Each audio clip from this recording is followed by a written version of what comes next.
If you don't have a franchise QB, you want your team drafting, taking a swing at it. This is a sport that if you don't have the quarterback, you're in purgatory. You're in hell. You're screwed. You can't win. So the Raiders don't have one.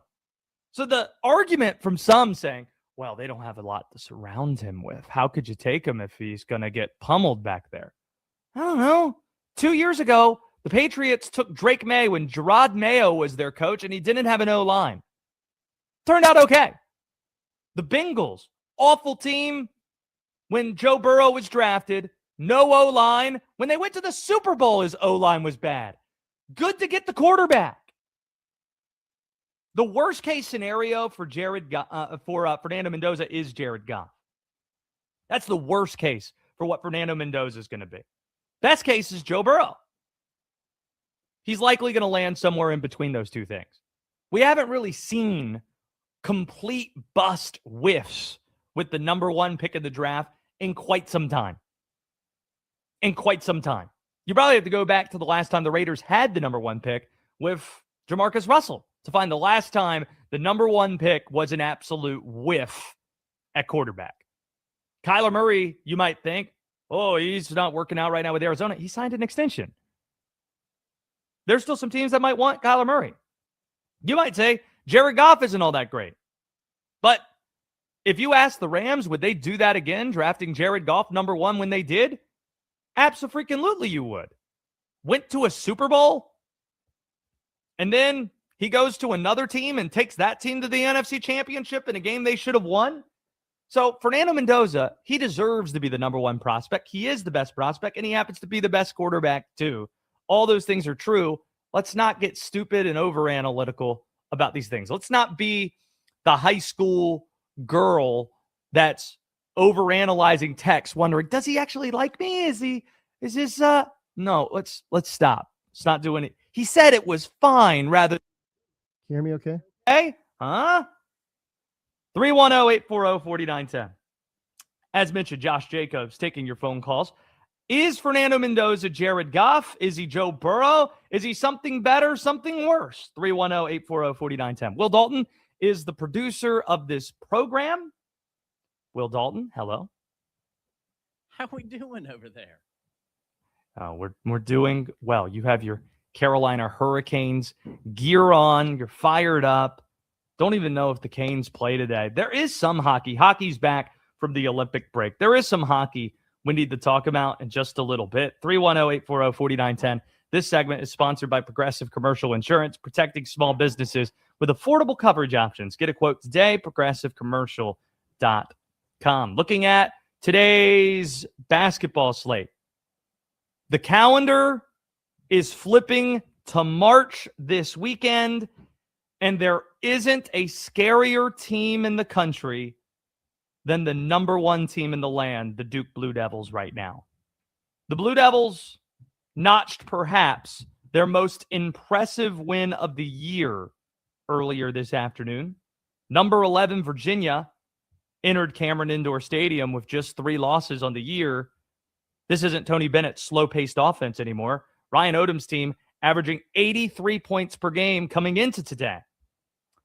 The Blue Devils dispatched of UVA by 26 points, 77-51. They held the Hoos to more than 30 points below their season average. But it wasn't just defense, which has been Duke's calling card. Offensively, Duke shot 50% from 3 with 12 made triples. That's scary good. This is Duke's 5th double-digit win over a ranked team this season. It is their 10th victory overall against a ranked team. While this group has less star power than last year's team with Cooper Flagg and Konka Nipple, this is a team that seems more prepared for March.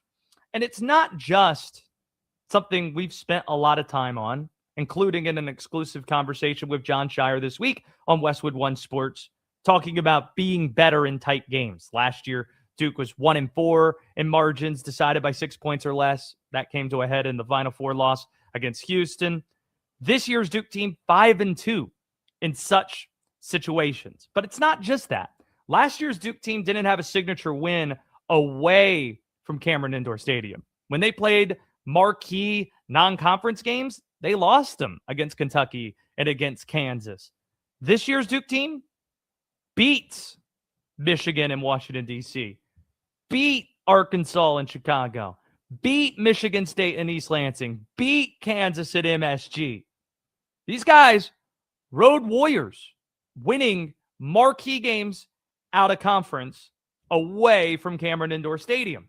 Last year was the ACC's worst year in modern history. 18 teams in the league, only 4 NCAA tournament bids. This year, the ACC could get as many as 9 or 10 bids, yet Duke has maintained the same level of dominance. They've still only lost 1 conference game, and they probably should have won that game in Chapel Hill. Up 6 in the final 2.5 minutes, the Tar Heels going on a 9-0 run to close the game. Seth Trimble hitting a shot with 1 second to go. By the way, in addition to being the home of the NCAA tournament and the Final Four, Westwood One Sports, also going to be carrying Duke, North Carolina to close the college basketball regular season a week from now. So the ACC's been better. Duke's maintained their level of dominance. And for the second straight year, Duke has the National Player of the Year. Cam Boozer is going to win the award. Only 2 players nationally average at least 15 points per game and 10 rebounds per game. One is Texas Tech's JT Toppin, who tore his ACL, unfortunately, a couple weeks ago. The other is Boozer, and he averages 23 a game. And it's a tremendous story. It's one of the best stories in college sports. That alongside his twin brother, Caden, Cam goes to their father's alma mater during the 25-year anniversary season of Carlos's national title team under Coach K. Some think the 2001 team was Coach K's best championship squad in Durham. And when Cam Boozer wins the National Player of the Year award, it'll give Duke that award for the second straight year. Cooper Flagg won it a year ago. Cam Boozer going to win it this year. That's something a single school hasn't accomplished since Duke 2001, 2002. But Carlos Boozer didn't win the award either of those years. It was Shane Battier in 2001. It was Jay Williams in 2002. Duke is scary right now. The scariest team in all of college basketball. 310-840-4910 if you want in. Taking your calls here on the Josh Graham Show. In addition to that, the NBA just can't catch a break this season, it seems. All of that next on the Josh Graham Show. The NFL Combine is underway. GMs are meeting, and trade season has officially sparked. We're breaking down the moves that could reshape the league and your team. Westwood One Sports.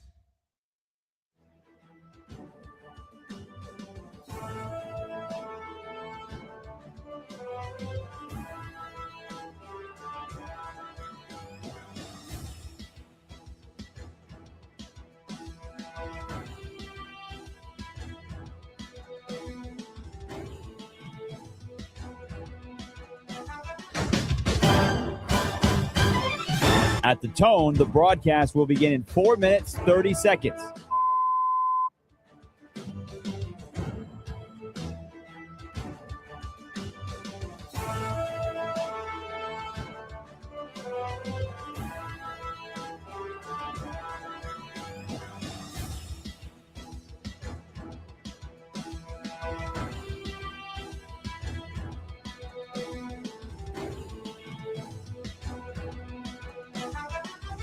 At the tone, the broadcast will begin in 4 minutes.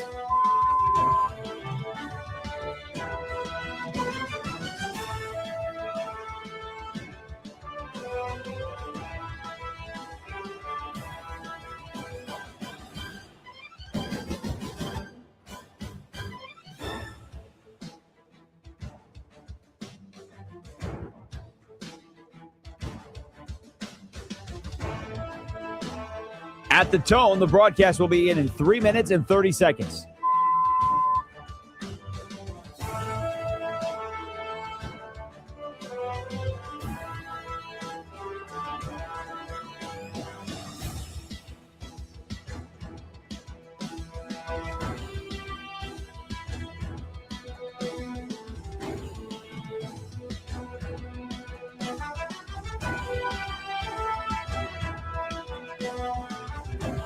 At the tone, the broadcast will begin in 3 minutes.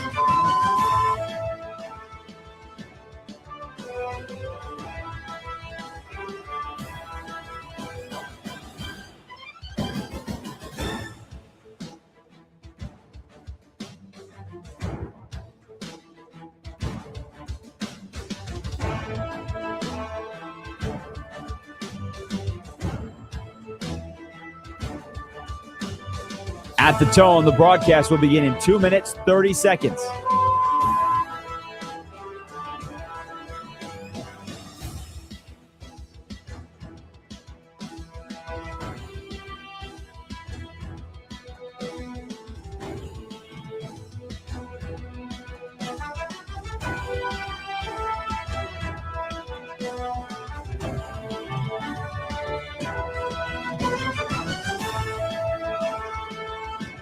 At the tone, the broadcast will begin in 2 minutes.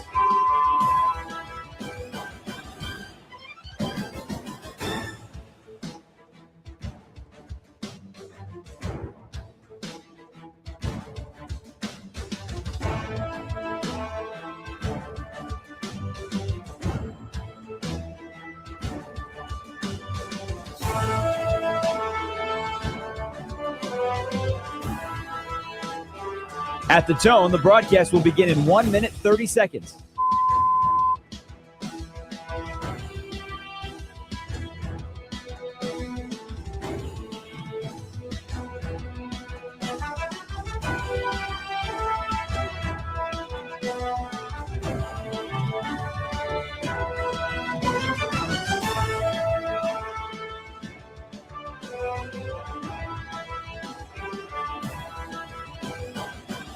At the tone, the broadcast will begin in 1 minute.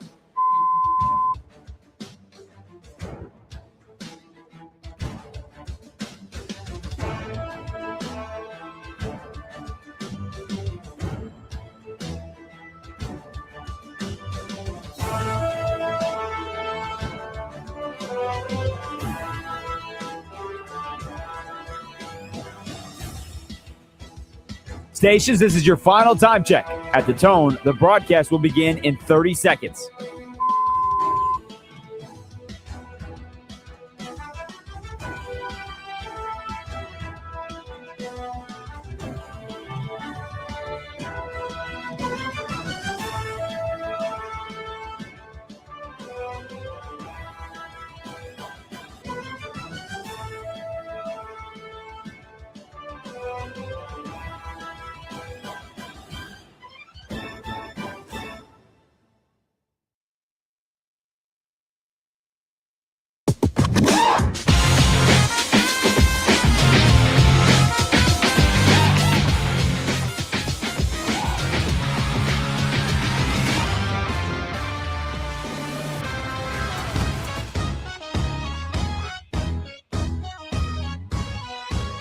Westwood One Sports presents Josh Graham.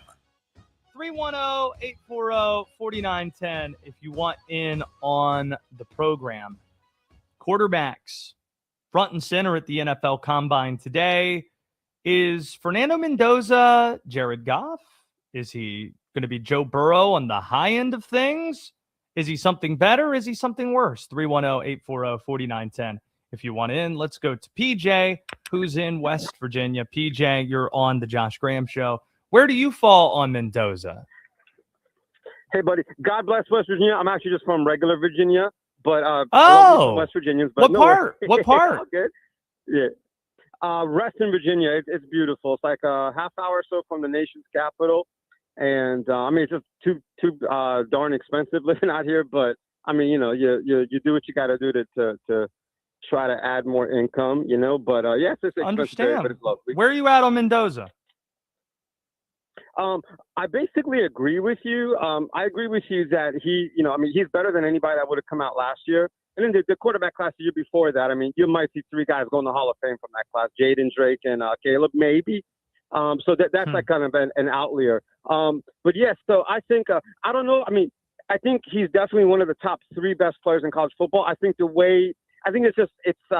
it's really difficult to say exactly who's the best player, but Oakland would be. Why is it difficult to do that?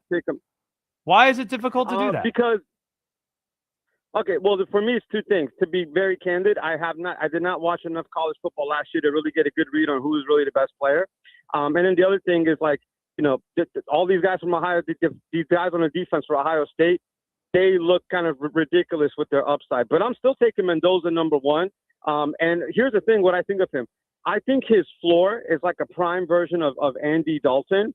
I think most likely you're going to get like a Jeff Goff, which is a slam dunk as the number one pick. And I think that his ceiling is actually now I'm going to say Tom Brady, but don't say I'm crazy. Not that Tom Brady that won 7 Super Bowls, but I'm talking about like a poor man's Tom Brady, where if you look at his body type, if you look at his mind, if you look at the way he talks, if you look at the way he thinks, he's very, very thinks and talks and acts like a young Tom Brady.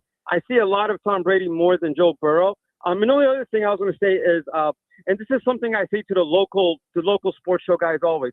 I've noticed, and I've said this for like 20 years, everyone's like, okay, their top 6, 7 quarterbacks are like amazing. But those guys that are ranked like 7 to 12 are so maligned.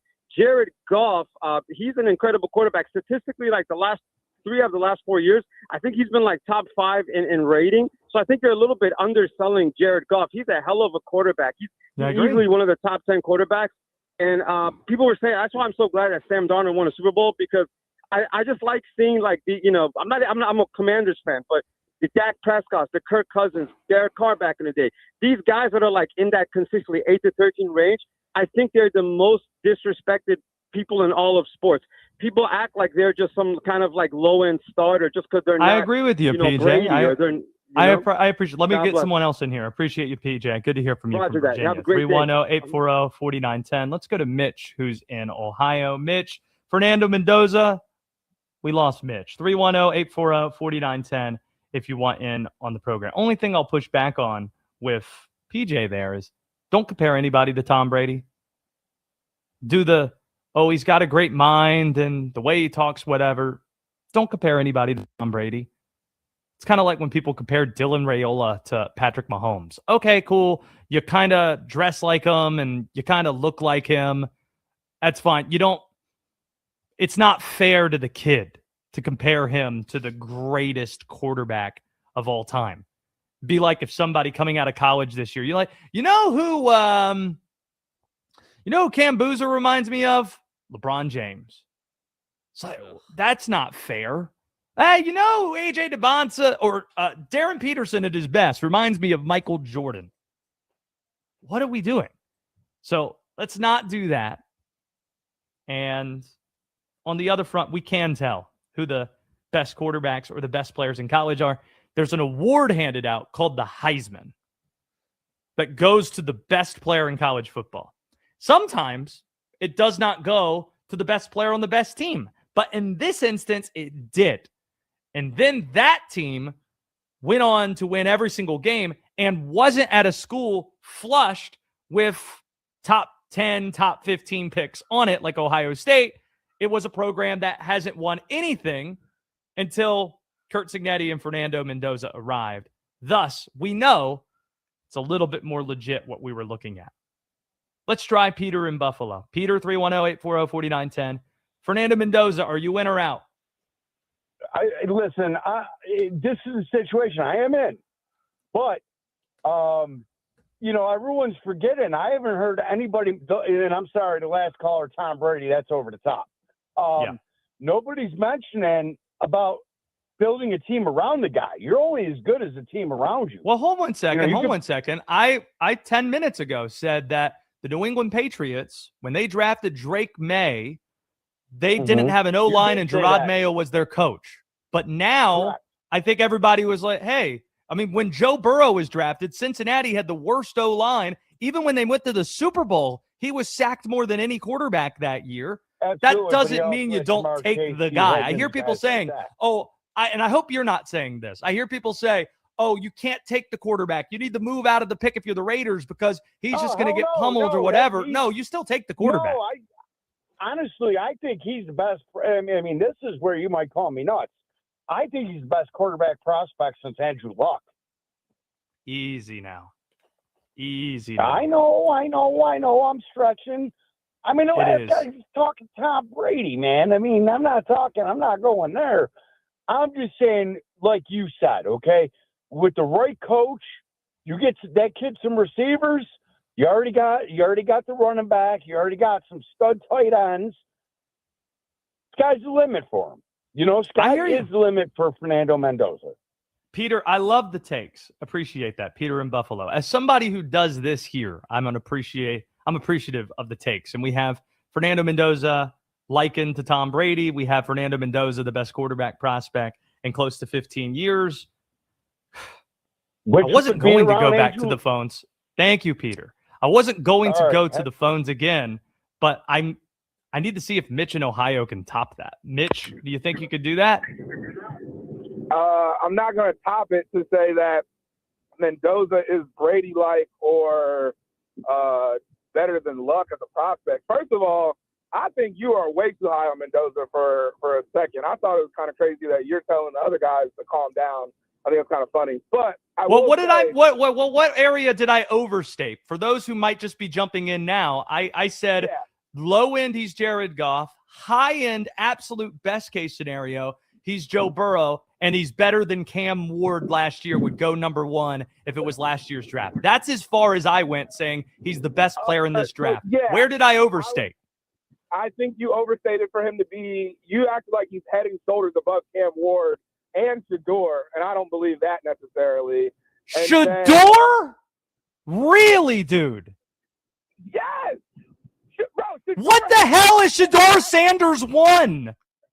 First of all, Shedeur had a top 10 draft grade before the hit campaign came out on him. Go look at December's draft grade. And why do you think he fell? Because he was Deion's son, and he was a confident black He guy. wore headphones in meetings at the combine. He was going top 5. Okay. Shedeur Sanders. Here's another question.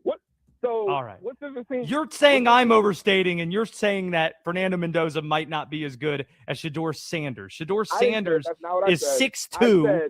He wasn't going to go automatically number one. He's not head and shoulders above Cam Ward and Shedeur necessarily. Also, I say he is because I can't find one way that Cam Ward or Shedeur Sanders is better than Fernando Mendoza. I can't find one productivity. No. Team success. No. Talent around them. No.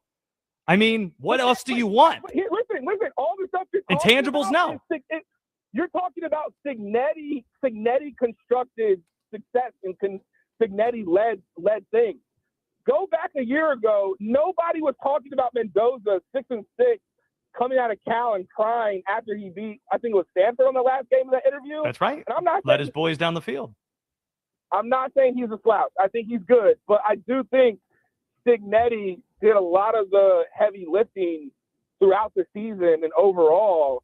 And just like, and here's another thing that sets them apart.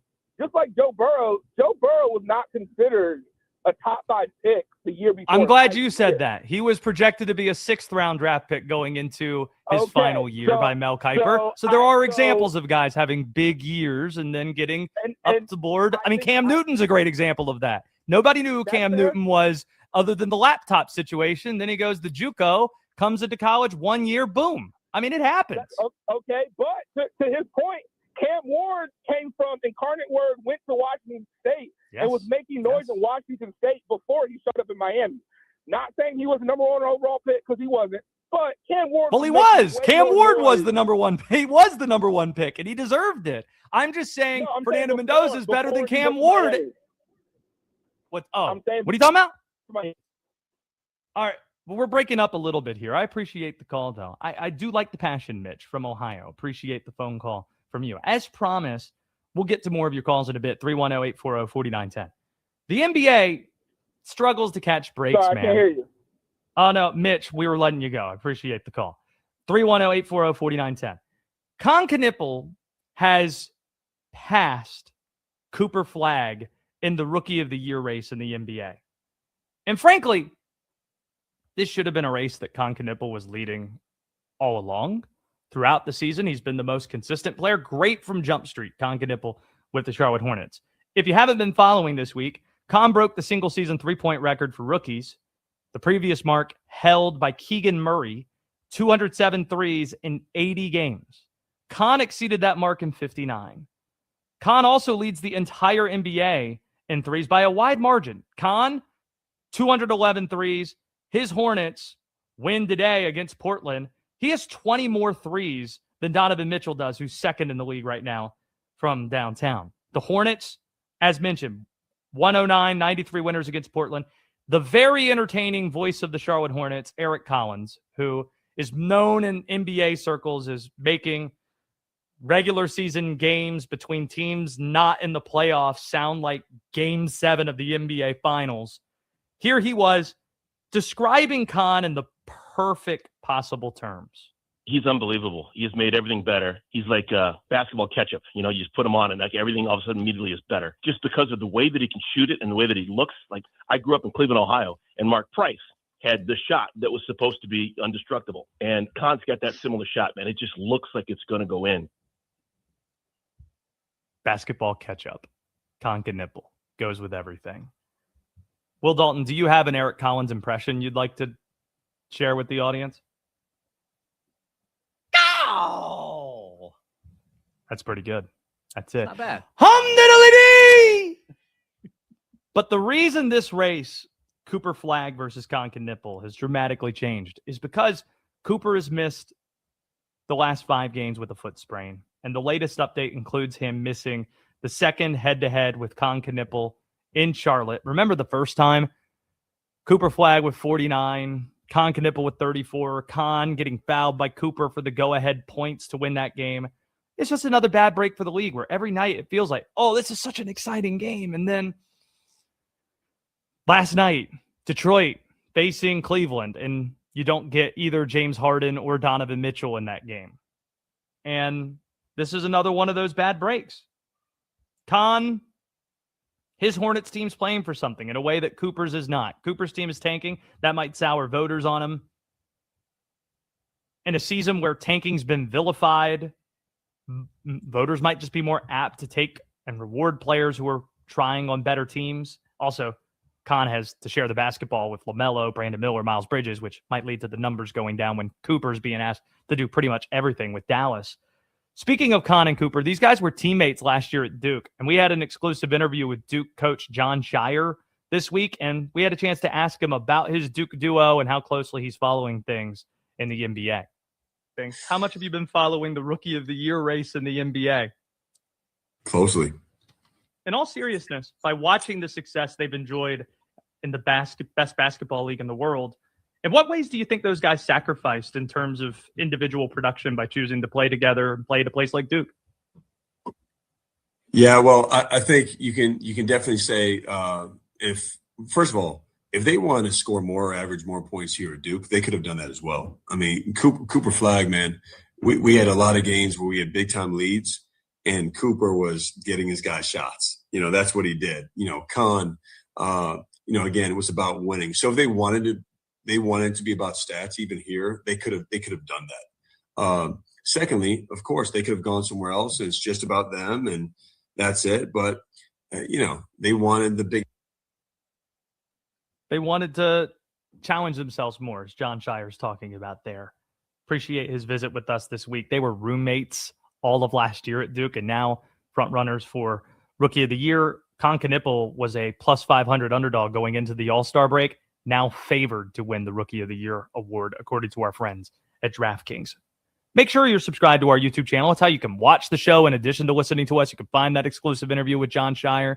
Shout out to Swaggy McNolegs. Mendoza's a big boy. Mitchapalooza. Jay Davis writing in. Flagg versus Khan race reminds me of Braun versus Carmelo. Got a feeling they're going to find a way to give it to Flagg. We'll see. You got to play basketball games in order for that to be the case. And speaking of guys who resided in the state of North Carolina, let's go back to the phones. 310-840-4910. Brian's in North Carolina. Brian, where are you at on Fernando Mendoza? Yeah, I think he's the number one pick. I think he's the de facto number one pick for sure. But the pause I would give you is if you take a look at the regular season, the big, whatever 18, the Big Ten now are, there are just a lot of easy games along that way. And when you look at the teams that were a little bit stronger defensively. You know, he threw, I think, 3 or 4 of his touchdowns against the Ohio States and Oregons in the regular season, but he didn't get a lot of that touchdown to interception ratio in the regular season against some pretty weaker competition. And I would argue the middle of the ACC is probably like a lot better comparatively to the middle of the Big Ten now that it's expanded so big. But what I would say is, like, Alabama struggled a little bit. He definitely played great against Alabama, played incredible game against Miami. Oregon and Ohio State, I would argue the Big Ten a little overrated because those teams beat up on those bottom 11. I mean, teams like Purdue just really fallen off. I mean, you got 4 or 5 teams out there. Sure, it's a top heavy league. It is. They have the title contenders, but the SEC has more depth, and you could even argue the Big 12 and ACC in some cases has more depth than the bottom of the Big 10. So my argument would be is not that he's not deserving of number one, for sure. My argument would be if you're the Raiders, you're really going to have to improve a lot as a franchise and make a lot of great moves around him because we just don't know how he is week in and week out against tough teams. We know he's a leadership guy, and we definitely, character for sure. But I don't know. I worry about the bottom of that Big Ten sometimes. We've seen a lot of McCarthy's and a lot of Ohio State quarterbacks come out. And I hear really, you, really Brian. I hear you, and I'm up against it. Appreciate the call, but what gives me solace that hey, this is legitimate. What we're seeing with Mendoza is the last 4 games of his career at Indiana were against Ohio State, Alabama, Oregon, and Miami. 9 touchdown passes, 1 pick, had the rushing score in the title game as well. So that tells me, well, you're playing your best against the best competition. That's something that I'm not as concerned about how he did against the lesser teams in the Big Ten. Beyond Fernando Mendoza, there are a couple fascinating storylines playing out within the rest of this year's quarterback class. One of them is not all that great, and that's next on The Josh Graham Show. Big names on the trade block. Jalen Waddle, Max Crosby, A.J. Brown. Where are they going, and how will the moves impact your team? We'll tell you as it happens. Westwood One Sports.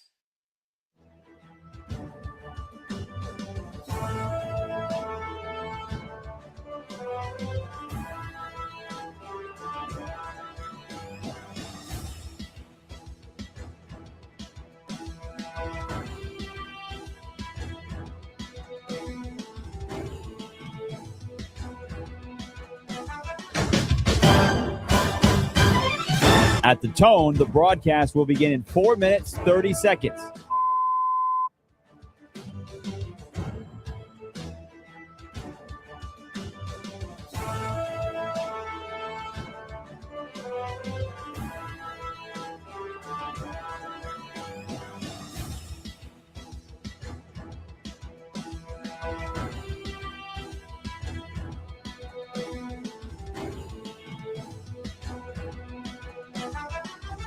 At the tone, the broadcast will begin in 4 minutes.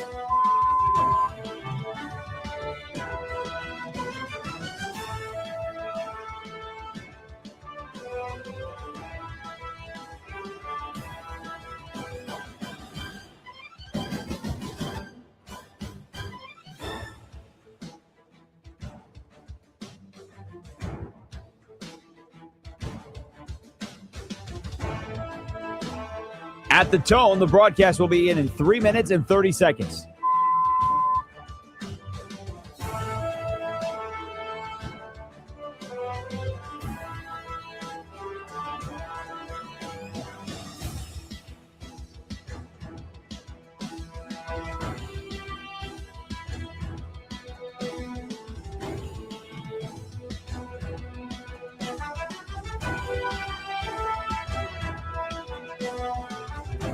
At the tone, the broadcast will begin in 3 minutes.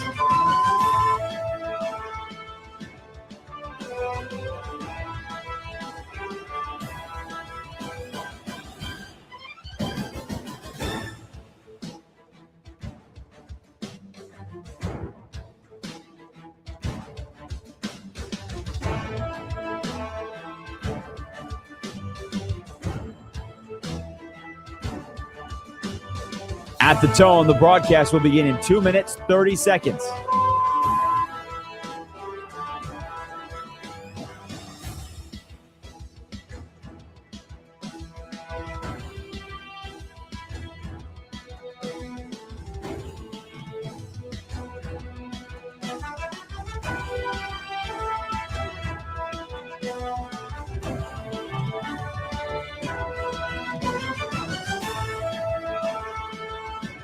At the tone, the broadcast will begin in 2 minutes.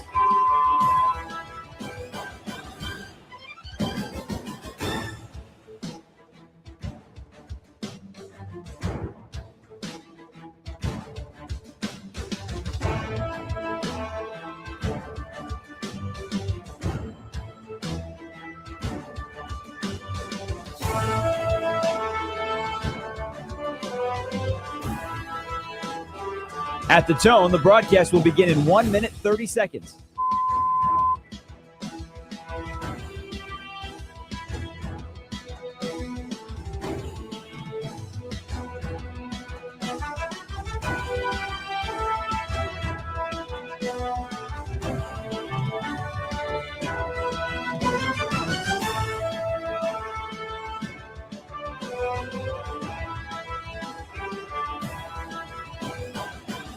At the tone, the broadcast will begin in 1 minute.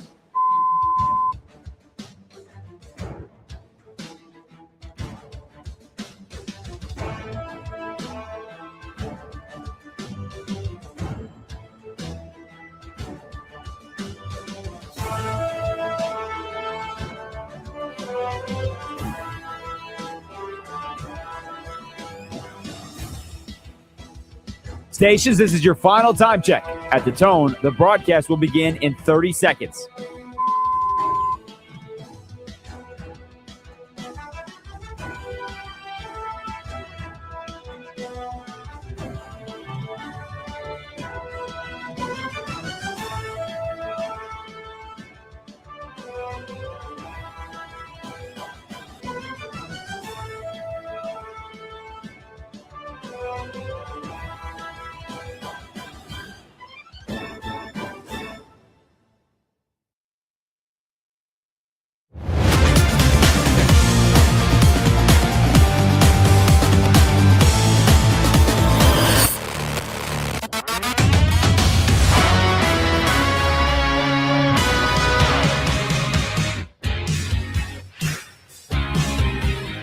Westwood One Sports presents Josh Graham. Before we turn the page from Fernando Mendoza to the other quarterbacks of this draft, including some things that were interesting from Diego Pavia, things that he had to say at the Combine, 310-840-4910. Thomas in Wisconsin. Fernando Mendoza, where are you at on what he can be and where he is, frankly? Yeah, first off, boom shakalaka, baby. Always a pleasure to talk to you, Josh. Want to give a major shout out again to Greg from Michigan, Mr. Positive. Boom shakalaka to him as well too. And I hope he says hi as well too. I just did a crane kick on YouTube for those watching on Westwood One Sports Night on YouTube. So, boom shakalaka to you. But anyway, Fernando Mendoza, yeah, absolutely, Josh. So what really sticks out to me about him is his composure in the pocket. He stays calm. He makes those smart decisions. And you really hardly, if you look at the grand scheme of things, Josh, I think you can agree with me here. You never really come too rattled. No. However, I think going to the NFL, that will be a big wake-up call. You've seen some of these college QBs these first couple of years of kind of that tier of Fernando Mendoza make that jump and immediately see that rattleness, so to speak, of making that significant jump. But I think he has what it takes to take that jump, obviously, and I'm really curious, obviously, to see what he does. Better yet, as from a personal standpoint, he has great composure. He's very humble. How he handles those tough moments. I mean, if you go back to his Heisman winning speech as well, too. I mean, just what a guy. Like, he has what it takes. I mean, the fact that he even just uses LinkedIn and went on Instagram, I think maybe once to talk about like what to put in your LinkedIn and everything too. I think this man is only going to get better, right? Thomas? I think his early career, Josh, I think his early career is shaping up to be really nice. And I think he really could do something with this Tennessee Titans organization at the number 1 pick. How the Tennessee Titans organization decides to surround him. Organization? With good, what are you talking about? The Titans don't have the number 1 pick. The Raiders have the number 1 pick. The Raiders. Oh my, Josh, I feel like a freaking idiot. Go chase your dreams and get out of here, Thomas. You're drunk. Get out of here. Thomas in Wisconsin. Go home. You're drunk. Titans with the number 1 pick. Got to come correct. There you go. WD. Quick pull trigger there for Thomas in Wisconsin. I had to get him out of there. What a god for How about we talk about LinkedIn. quarterbacks? Yes. How about we talk about quarterbacks not named Fernando Mendoza for a second? Because even though it's a down QB class, there are storylines at the combine behind Fernando Mendoza that are fascinating. Interesting doesn't always mean good, though, because Diego Pavia proved why he isn't NFL draft material this week. He's a character write-off. If you go into one of these war rooms, you talk to GMs, they'll tell you, man, this is an injury write-off. Those reports are detailed. They have character write-offs as well, though. And he should be that for every team in the league. Loose cannon at Vandy.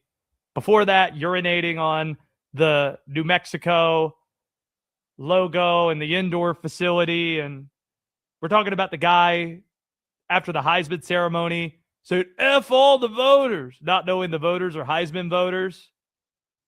Not, later that night, middle finger extended, saying F Indiana at a club after the Heisman. Not great. So here he was trying to address some of those character concerns. We have Diego Pavia here from the combine. Here he was when he was asked how he would respond to questions about his character and his ability to lead in the NFL. One thing about me is I don't care what people think about me. I think that just comes from, God has a plan for me regardless. But the way the media is they're supposed to put out, clickbait and things like that. That's how people get views and that's how people make money. I understand that. And so people will twist a story and try to put out bad media to get clicks, good media to get clicks. That's just what today's world that we live in. So I'm just adjusting to the new world. That's it. The media is twisting his words. See, if this was 2005, maybe we buy that. Somebody anonymously said something and then it was reported and it was out of context. The problem with that is, to quote Elon Musk, you are the media now. You're the one that pressed send on those posts, Diego. I didn't say you said F the voters. You said that. But surely it got better. Surely it got more eloquent and bright and interesting and apologetic. Surely it got better and not more pompous. Here's more from Diego Pavia. I'm not too sure how to answer that. I feel like there's a lot out there. But I just want everyone to know, what's true about me is I'm humble and I get my confidence from my process. And if you saw how much I put into this, you would see where I get my confidence from. Yeah. If I've said it once, I've said it a million times. The people that are most humble are the ones telling us how humble they are. So that's the character write-off. Football write-off, he was listed at 5'9". How hilarious is it? Somewhere every woman on dating apps across America nodding. He was listed as 6 foot at Vanderbilt, comes in at 5'9". It's incredible. Shorter. If he were to play in the NFL, he'd be the shortest quarterback we've seen in modern history. The last time there was a quarterback shorter than 5'9" in the NFL, you have to go back to the late 50s, early 60s. Eddie LeBaron, 5'7". Also the same height as Davey O'Brien in the 30s. Wayback Machine. So he's not NFL material. He shouldn't be drafted. Even though he gets advice from Johnny Manziel, stop comparing him to Johnny. It's disrespectful to Johnny. Johnny was actually 6 foot. Johnny beat Saban in Tuscaloosa. Johnny won the Heisman. Johnny was a first rounder. Diego, none of those things. QB2, though. It's not Diego Pavia, but it's a fascinating discussion. 2 of the quarterbacks we thought would be the second guy in the draft this year, they're coming back to school. Dante Moore at Oregon.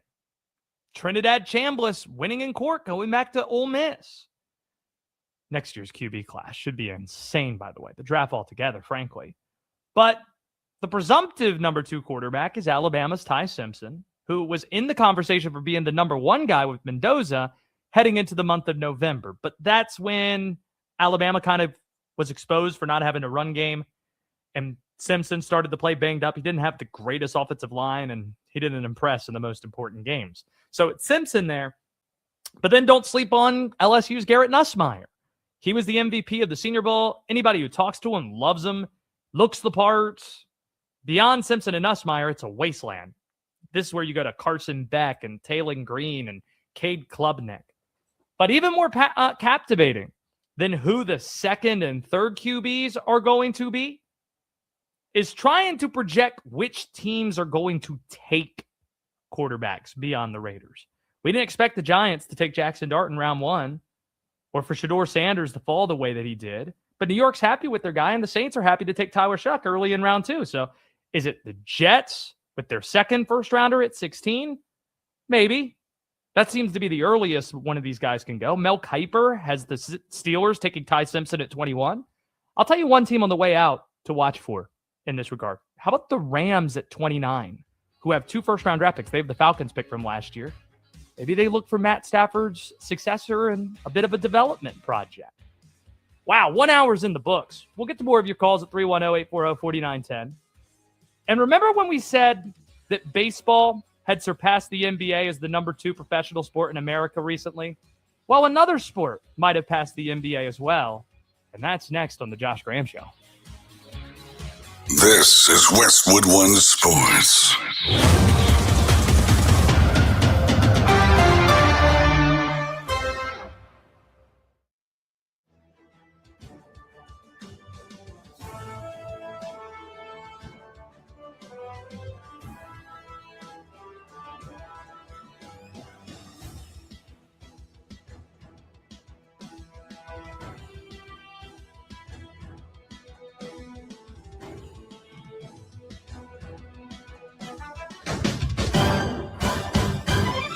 At the tone, the broadcast will begin in 4 minutes, 30 seconds.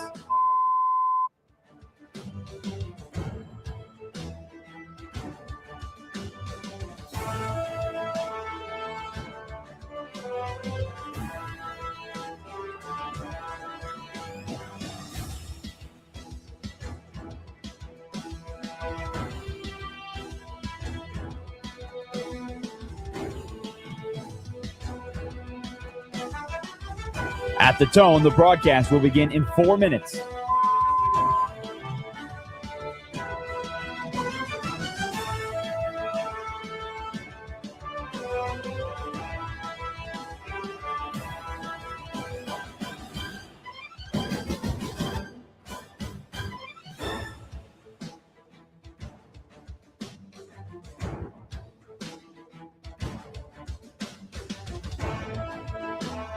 At the tone, the broadcast will be in 3 minutes and 30 seconds.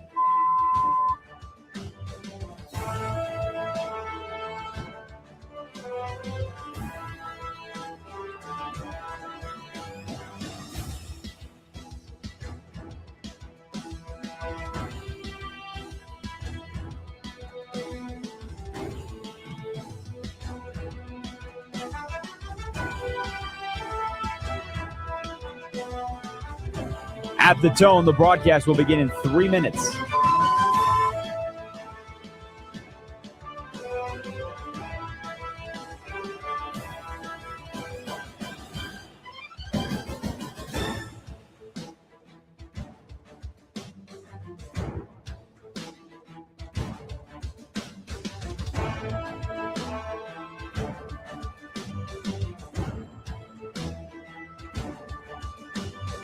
At the tone, the broadcast will begin in 2 minutes, 30 seconds.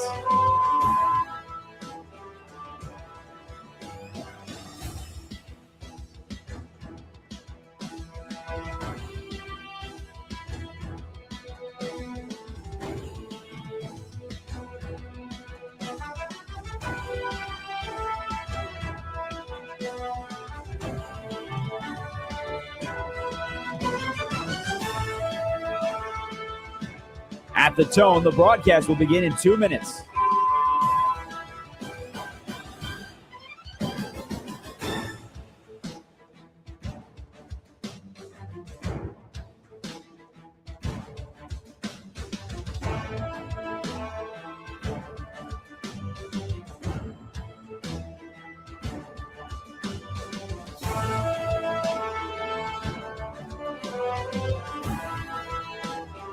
At the tone, the broadcast will begin in 1 minute, 30 seconds.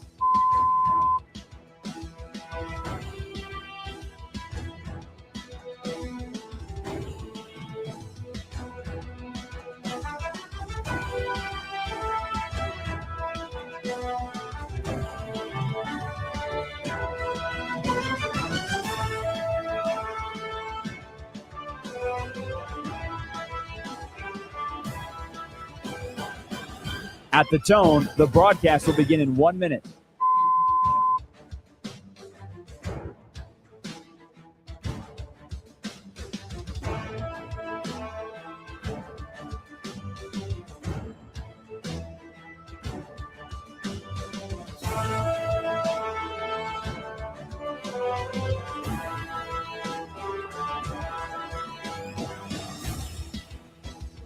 Stations, this is your final time check. At the tone, the broadcast will begin in 30 seconds.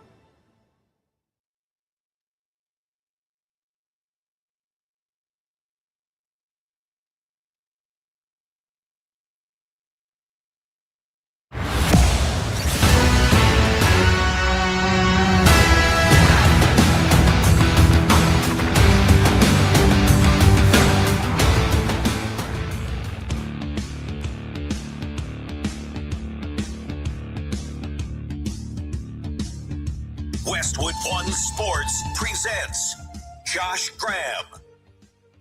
2 questions driving conversation in today's show.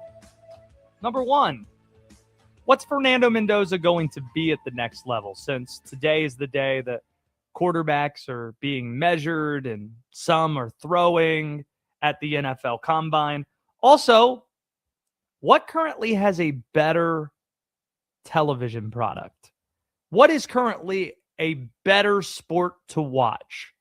College basketball or the NBA? 310-840-4910 if you want in.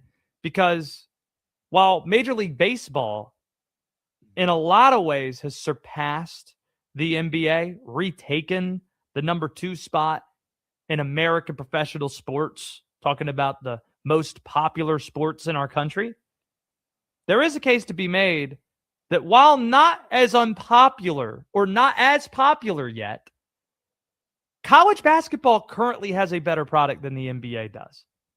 One sport, college, is having a banner year, while the other has its commissioner, Adam Silver, publicly acknowledging they've got issues and trying to fix it with some of these anti-tanking rules that are expected to be implemented. Adam Silver was at his alma mater, Duke University, for the Blue Devils win over Virginia earlier this afternoon.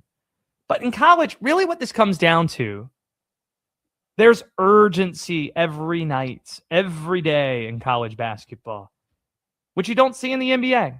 In the NBA, stars sit out. It's an 82-game schedule. College, it's 31 games. Other than Darren Peterson, you don't really have stars taking themselves out of games NCAA tournament seeding, it's a moving target. So especially this time of year, it adds weight when you have top 15 matchups. And Will Dalton could probably go further back than this, but every night we have bangers in this sport. Wednesday night, UConn St. John's. Didn't turn out to be a great game, but it was interesting. And that's a top-tier ranked matchup. Top 15 matchup between Purdue and Michigan State the next night. That game did deliver with Michigan State winning at Mackey. Friday night, UConn St. John's, or UConn Illinois, pardon. That was in Champaign. Great atmosphere. Wait a minute. Did I say UConn Illinois? Michigan Illinois. Got both those teams backwards. Michigan goes in there, handles business in Champaign. Today, it's Duke, Virginia. It's Arizona, Kansas. It's Florida facing John Calipari's Arkansas Razorbacks. It doesn't matter what kind of a show LeBron and Steph put on tonight, assuming both those guys are going to play, because nobody really is convinced that those games matter. The ratings are starting to bear this out too. So, as mentioned, Lakers, Warriors. That is your ABC Saturday night network TV broadcast.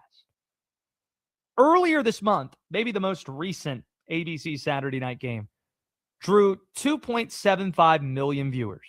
That's network TV, not cable, network TV on ABC.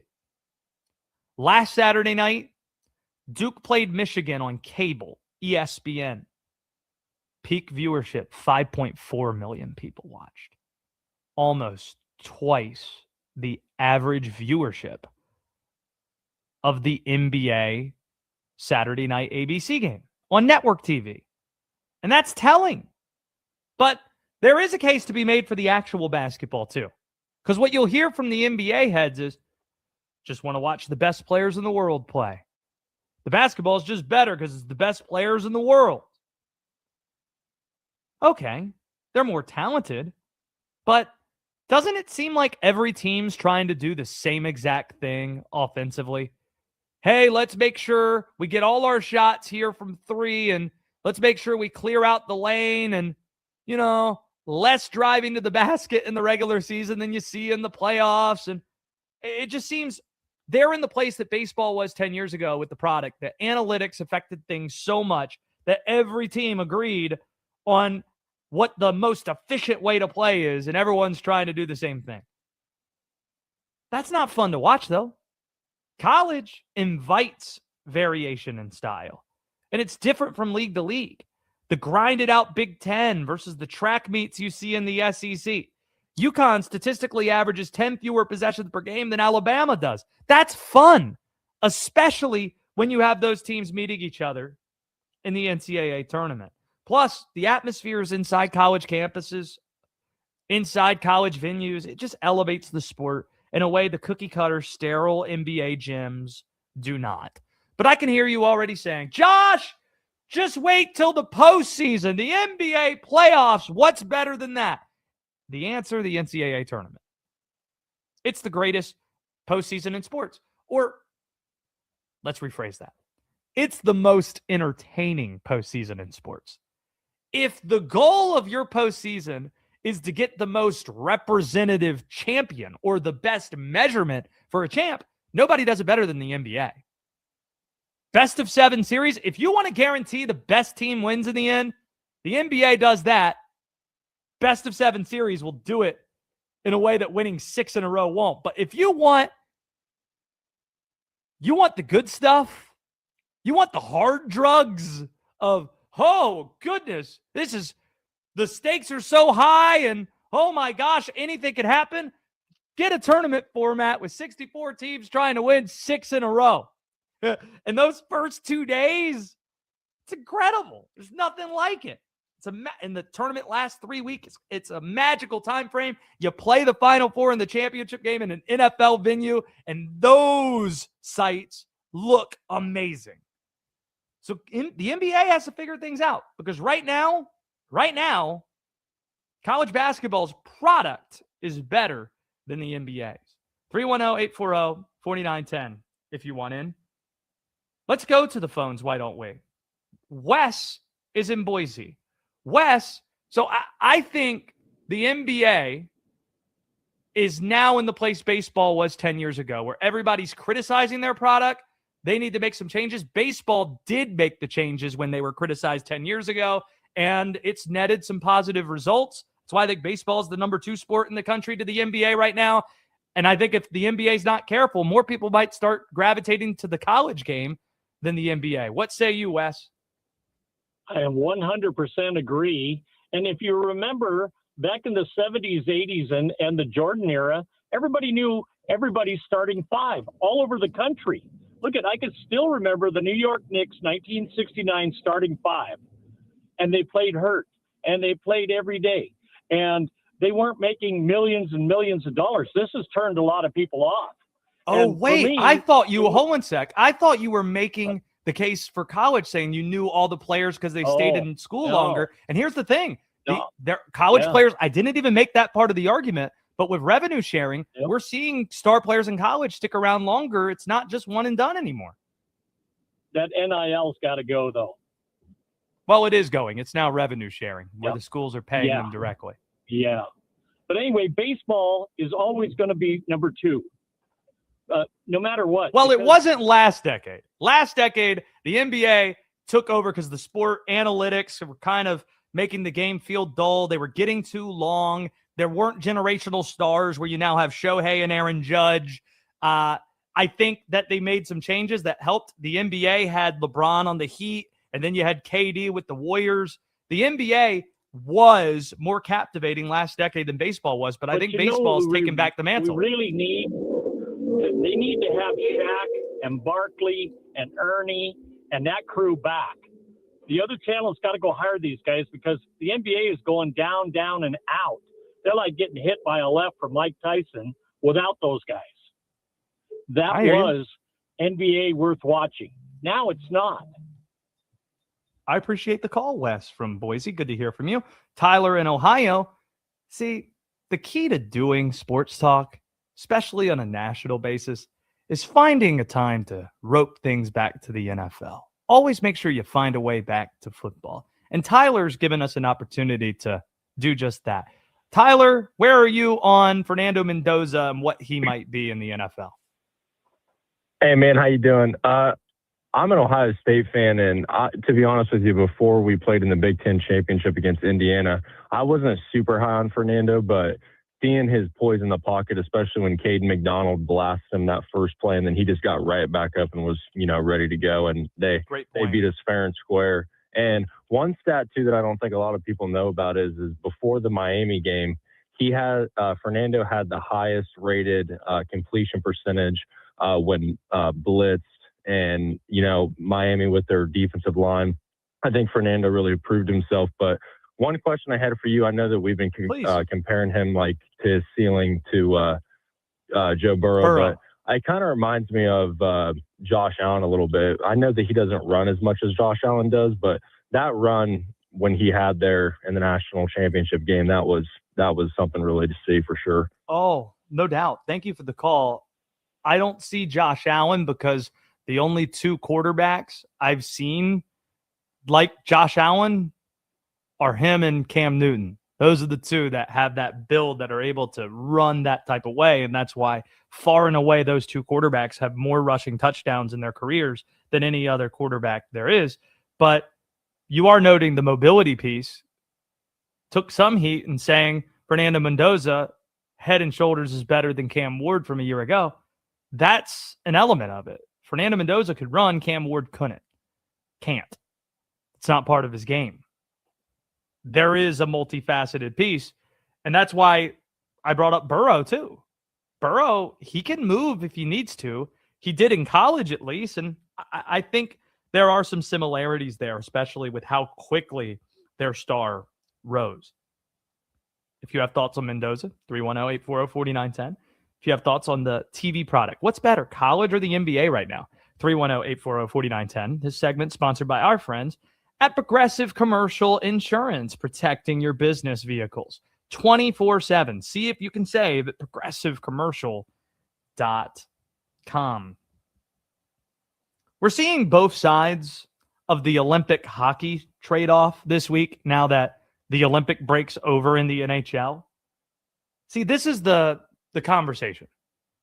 There are positives that come from having the NHL players participate in the Olympics, and we'll get to those positives in a second. But the negatives that we've seen, you risk injured stars when you have these guys playing. In the Olympics, guys might not be available down the stretch of the NHL season. Sidney Crosby, for example, hurt for Team Canada, placed on IR. He'll miss at least 4 weeks. Mikko Rantanen, we learned, one of the 3 or 4 top forwards in the sport. He's going to miss the next 2 weeks with the Dallas Stars. That's the negative piece.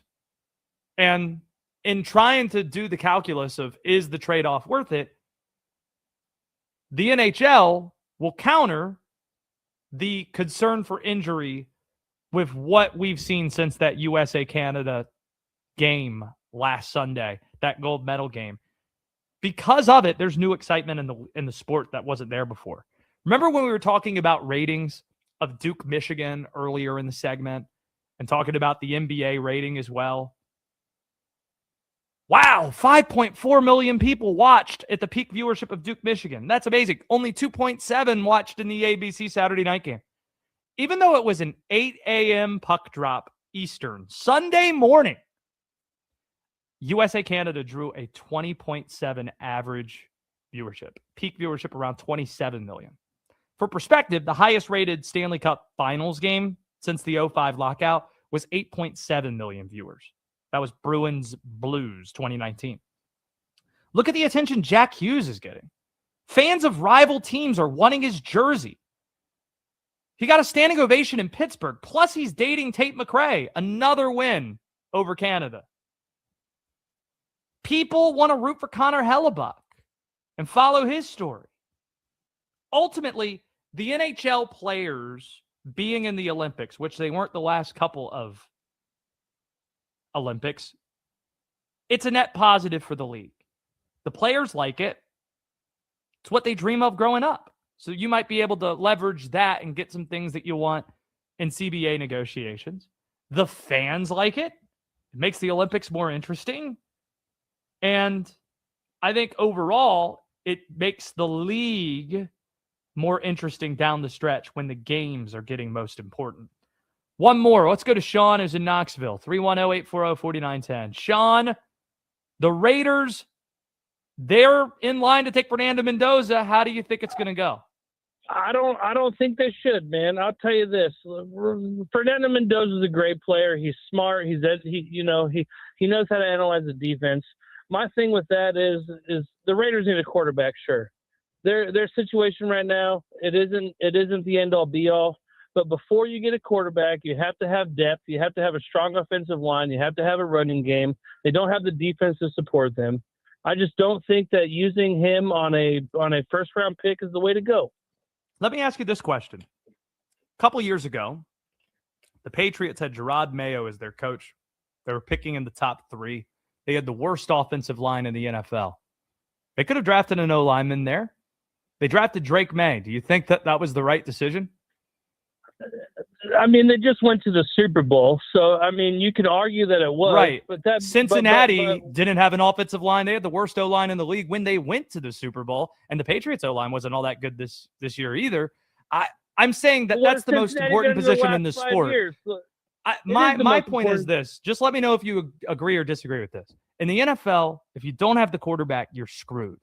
And there aren't a lot of those. So why would you pass up a chance to get a guy and then figure out all the stuff you're talking about later? I kind of agree with that. I feel like, and maybe this is just my bias, but you have to have. I like to start with depth and then get. I mean, there's going to be a couple good guys coming in the next draft class. So my thought is for the Raiders is pass on him right now. Get some good depth going in your offensive line, your defense, your running backs, wide receivers, and then wait till next year for your draft class, the next year's draft class. I just don't think that I don't think it's the move this year. And I think for Mendoza, he's going to be great whenever he gets to the league. I just don't think it's right for the Raiders this year. I hear you, Sean. I appreciate the call. The problem with that is nothing's guaranteed. You don't know when you're going to have those opportunities again. Was thinking Very about true. it. When's the last time? Appreciate the call, Sean. The last time the Raiders were picking in the top of the draft and had a chance to take a quarterback was Jamarcus Russell. Like, I don't even remember the last swing they had on a first-round quarterback. WD, let me know the last time that the Raiders took a quarterback in the first round. I don't remember. They took Aiden O'Connell. It's been a long time. Okay, yeah. Let's move along. Sean, it's good to hear from you from Knoxville. Rocky Top, the whole deal. Up next, why the most scrutinized prospect in Indy might also be the best player at his loaded position. Keep it tuned to the Josh Graham Show. How long will the Steelers wait for a decision from Aaron Rodgers? Or could Mike McCarthy and company be in the market for a QB like Malik Willis in free agency?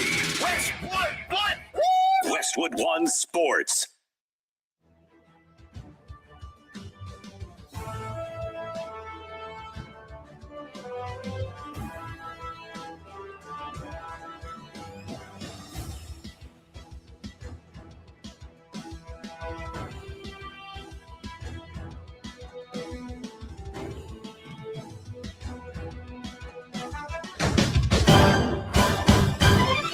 At the tone, the broadcast will begin in 4 minutes, 30 seconds.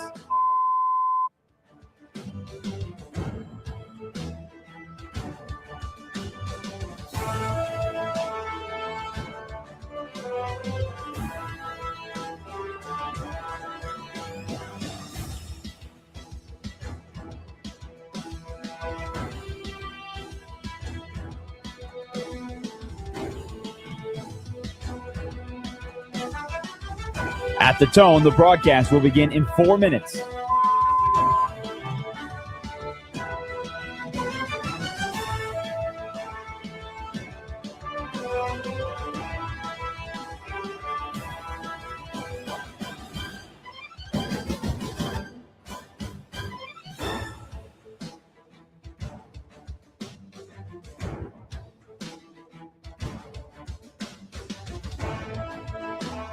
At the tone, the broadcast will begin in 3 minutes and 30 seconds.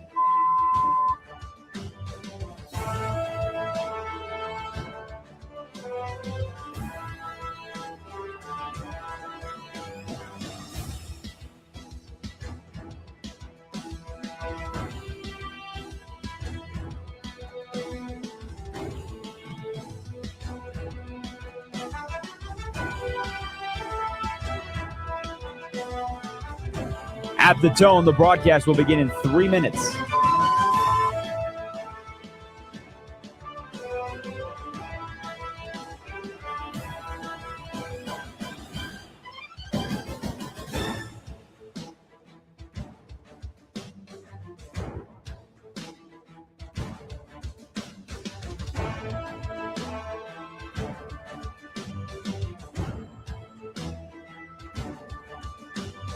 At the tone, the broadcast will begin in 2 minutes, 30 seconds.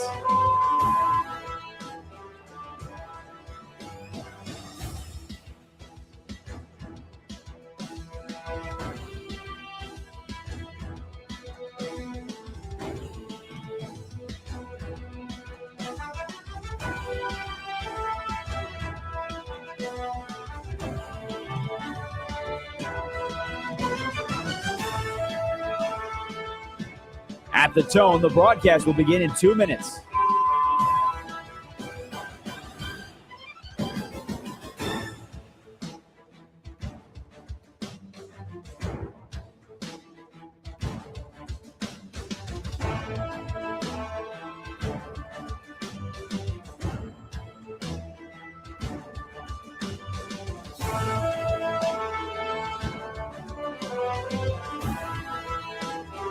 At the tone, the broadcast will begin in 1 minute, 30 seconds.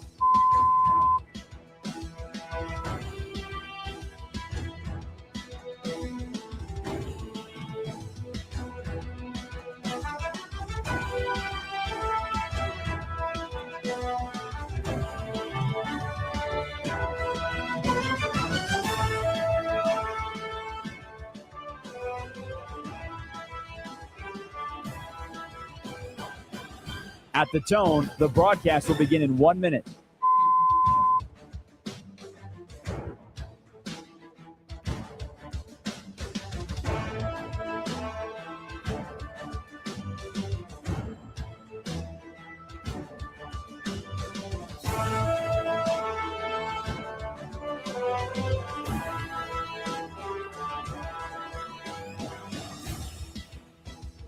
Stations, this is your final time check. At the tone, the broadcast will begin in 30 seconds.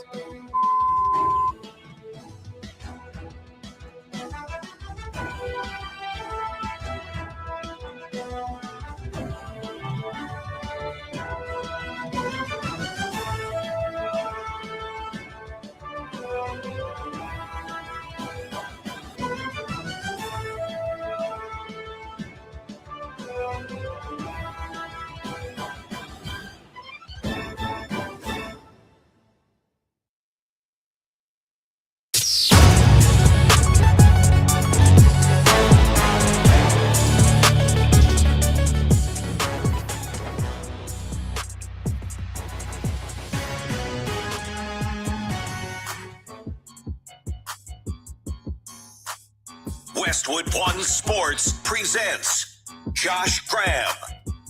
We'll return to the NFL draft momentarily. 310-840-4910 if you want in. But let's get ready to hand out some basketball picks. Duke looked pretty good against Virginia. The Virginia plus 10.5 bet didn't quite go the way that we wanted to. Let's see if we could do better later tonight. It is time for Graham's Gambling. Sitting back, count money all day, you know. It's time for Graham's Gambling. Let's make some money. Got 3 for the night slate in college basketball tonight. Let's start with one you're going to hate, but I love. Because I'm going to rock in solidarity with Denton Day, partner in crime during Westwood One Sports Night, who's going to be pinch hitting for me on tomorrow's show as I'm at a Sunday wedding. Congratulations to Christian and Skylar, by the way. Love you guys. We're taking Tennessee minus 4.5 against Alabama. But Josh, Tennessee hasn't been looking all that good of late. But Josh, you're going to lay 4.5 points against the Crimson Tide? Alabama can fill it up. But Josh, Alabama's ranked ahead of Tennessee. What are you thinking?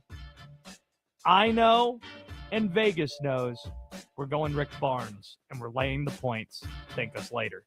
Arkansas, Florida is a headliner tonight. It's where College Game Day was at. Will Dalton, these SEC over-unders are getting out of control. Did you see what the total for Arkansas, Florida is? I did not, but I'd love to hear. How many points would be a lot for a college basketball game, you think? I mean, 200-ish, like combined. College basketball? Combined. Or is this NBA? Is this NBA will coming out? You never see a line maybe close to 200 in college. Well, you asked what would be a lot, so I answered the question. That is 100, you're 100. on crack a lot. I have had some caffeine. 185, 88. Is that better? No, 170.5 is where this line is. Most college basketball lines float around 140, 145, maybe 150. 170.5. They're saying that this basketball game is going to be 90 to, it's going to be 85, 84, 86. I'm starting to talk myself into taking the over on this game. There you go. You know what? I'm going to take the under on general principle because I feel like most people are taking the over on this. I'm not going to do it. And I think that these totals are getting a little bit out of control. I see Jay Davis writing in. Take North Carolina with the points. Again, what line are you getting? Carolina's a 6.5 point favorite against Virginia Tech. I'm taking the points with the Hokies, who really, really, really, really need a win kind of like this one tonight. And this might be their last chance to get it. See, North Carolina, the last time we saw them, they beat Louisville. They're riding high. The Virginia Tech Hokies, they've got a game at Virginia next week. They've got a home game against BC, so they have opportunities. They need to win one of these two. They need to win at North Carolina or win at Virginia to get into the NCAA tournament. I think that they can beat North Carolina. That's still without Caleb Wilson. We're going to take the 6.5 points with the Hokies later tonight. So in review, Tennessee minus 4.5. Arkansas, Florida under 170.5. Virginia Tech plus 6.5 against the Tar Heels. Some picks that I love and you're naturally going to hate. We'll see how that goes. Tony is with us from Houston. 310-840-4910. I think the college basketball product's better than the NBA product right now. What say you? I mean, it is. The reason for it is kind of three things, in my opinion. So there's a lack of scarcity in the NBA. Like 82 games, insane. Obviously, they can't lower that number. They probably should. I remember a few years ago when they started after Christmas Day. That was the best season in a long time. Also, I actually think they can lower it. Do you want to hear my quick elevator pitch for how you do that with my conspiracy hat on? I think the reason Adam Silver, the secret motivation Adam Silver has to try to expand, not talking about relocation, but expand to Vegas and Seattle, is to get the $10 billion expansion fees from those two cities and use that payday to essentially grease up or at least try to use that as leverage to say, hey, we're going to expand, but just as long as we scale back to 74 games or to 72 or to 70 as a way to say, hey, if you're worried about the money that you're going to lose as a result of this, here's a net $20 billion from these two expansion fees to try to offset that a little bit. That's my conspiracy Adam Silver, tin cap take for you. I mean, I think that would do something to help. I mean, because I live 3 blocks away from Toyota Center where the Rockets play, and it's a ghost town half the season. And that's indicating that people don't want to watch it on TV. People don't want to go. So, if that's the case, you have to at least kind of roll it back. What's the second and third reasons? On the line. Well, so in college basketball, like you pointed out earlier, it's different. Teams are different. A team's going to have a different style of play than another one. It's, the analytics people in baseball, they won out, but there were still a lot of old heads that kind of stymied the game progressing. It feels like that in basketball now in a different sense, that players are just like, no, I don't want to do that. And maybe it's the players, maybe it's the analytics, but nobody wants to see the same product. And a lot of these teams, the third reason, you follow players. I think basketball will be okay in regards to viewership as long as LeBron and legacy names like Curry are out there. But when these guys kind of fall off the table, I mean, you have Ant, but there has to be a new generation. I mean, coming out of the draft, none of these guys have juice in name recognition in a lot of ways. Some of them skipped out on college. They went and played in those alternative leagues. Oh, you're hitting on a real nerve right now, and I'm glad you did, because I want to make this point, and I appreciate the phone call, Tony, because I thought excellent points all around there. Adam Silver was at the Duke game today in Durham. This guy supposedly likes college basketball, but why doesn't he view college basketball as a partner then? Why did he support those alternative leagues that you're talking about? G League Ignite and the alternate G League path and overtime elite and all these things. So that way on draft night, nobody knows who Scoot Henderson is. Nobody knows who the Thompson twins are. When if they would have played in college basketball, the way that the NFL clearly views college football as a partner in a sense, hey, you're developing the next wave of stars that we're going to watch in the NFL. And with respect to the Canton Charge or the Greensboro Swarm, I don't think that people are flocking to watch those games the way that they would flock to watch Duke or the way they watch Kentucky. So, yes, really hitting on a nerve, and the NBA deserves blame for that, for distancing itself away from college basketball in a way that's strange and wasn't smart. Ruben Bain, you want to talk about analysis that isn't smart. He should be viewed as the top pass rusher in the league, yet people want to talk more about his arm length. Are you kidding me? This is the most combine thing ever. Think about how this is another example why the NFL is king, and the NFL, anything that happens in the league, we're going to blow up to make like it's a big deal. Is there any other sport where we care about the length of somebody's arm and that becomes the biggest headline in sports for a week? So absurd. I mean, Micah Parsons was seen as having short arms, 31 inches and change. Terrell Suggs, Dwight Freeney, Jared Allen. Bain should be the top edge. Daniel Jeremiah was talking about it this week. He's the best NFL draft analyst out there, in my opinion. And here he was talking about the subject.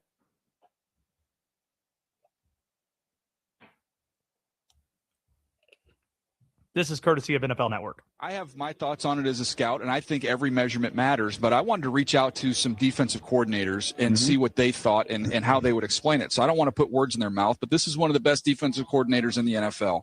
What's the biggest issue with length? A lack of length. He said generally it's finishing.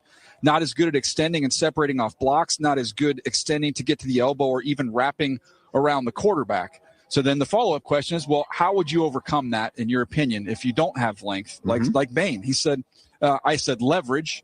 He goes, for sure, explosion, using leverage to your advantage, having the ability to close that ground with your feet because you can't do it.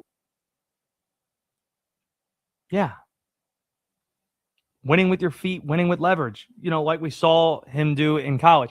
This is a thing that's frustrating. It's going to make myself angry again here. In college, if you watch the games, you know this already. But there's so many of the NFL draft gurus, not talking about Daniel Jeremiah here, obviously, but a lot of the ones that put out these mocks, that you never hear talking during the college season. You never hear really speaking all that much during the season because it doesn't seem that they're watching the college game. And then here's a good example of this happening. You see Sonny Styles ran that 4.57 40 this week. Whoa! Where did Sonny Styles come from? He played at Ohio State. He was pretty good. If you watch college football, you know that. Speaking of Ohio State, Arbel Reese. The positionless thing, it's a bit of a concern. Don't want to overblow it, but I'd take Ruben Bain over Arbel Reese. I'd take Ruben Bain over David Bailey. David Bailey, he has a lower ceiling than what Bain has. Just different type of talent. It's the reason why he went to a Southern California powerhouse in modern day and yet didn't have any visits outside of the state of California. He was going to visit Berkeley and UCLA and, yes, USC, but went to Stanford for 3 years before going to Texas Tech. Meanwhile, Ruben Bain's going to visit Oklahoma and Auburn and Alabama and Florida State, and he's playing at Miami. It's a different talent ceiling. And then with Reese, the problem I have, Will, and we saw this last year to a degree with Jalen Walker out of Georgia, these tweener types, positionless players, he could play multiple positions on defense. That's not a good thing the way you think it is. You can big boy people in college playing multiple positions, but if you're playing multiple positions, maybe that's because you don't play one of the positions spectacularly. In the NFL, you kind of want the specialist that plays the one position amazingly, because the examples we've seen in the last decade of the guy coming from a loaded defense with a ton of draft picks on it, who was positionless, hasn't gone well. Isaiah Simmons from Clemson, and yes, Jalen Walker. Ohio State has 3 defensive players that are going to go in the top 10. To your point about Jalen Walker not really having his own position, when asked about what his favorite position was last year at this combine, he just said, I'm a ball player. That's it. I'm a ball My player. favorite position, whatever the coach says. Why? Because I'm a ball player. Make sure if you aren't watching already, you can watch on YouTube. The chat's getting going. There you go. Daily Row with ideas. I have an idea. NBA just becomes banana ball NBA. 10-point shots. Guys doing backflip dunks, whatever. Shout out to Drake Toll on our network, who was doing some banana ball play-by-play last night. Jackie Bradley Jr. was on one of the teams in center field. we love banana ball around here. So, can figure that out. Something entertaining regarding basketball there. 310-840-4910 if you want in. Speaking of college basketball, we handed out those bets earlier. There is one team that's emerged as being a lot scarier than the rest, and that is next on the Josh Graham Show. The NFL Combine is underway. GMs are meeting, and trade season has officially sparked.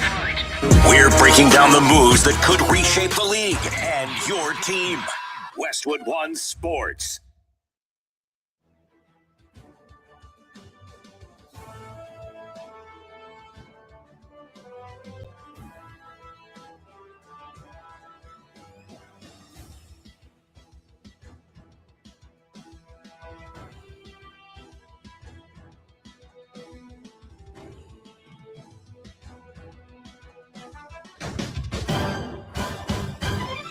At the tone, the broadcast will begin in 4 minutes, 30 seconds.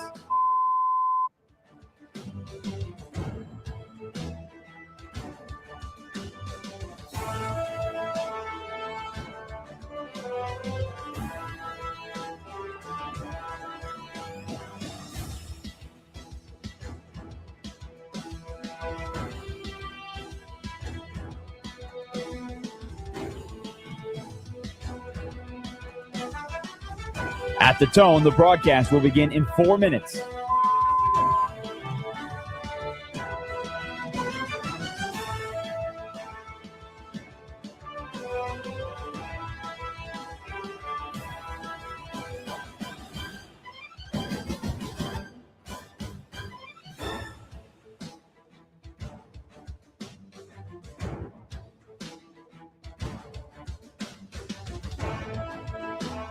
At the tone, the broadcast will begin in 3 minutes and 30 seconds.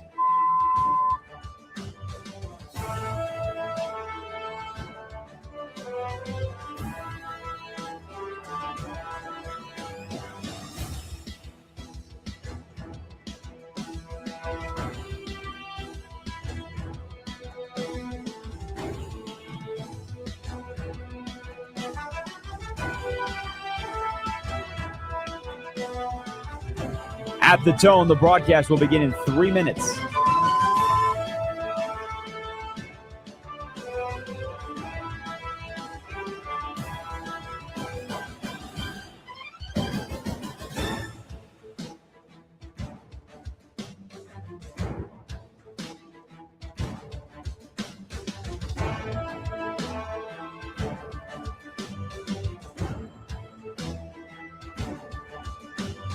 At the tone, the broadcast will begin in 2 minutes, 30 seconds.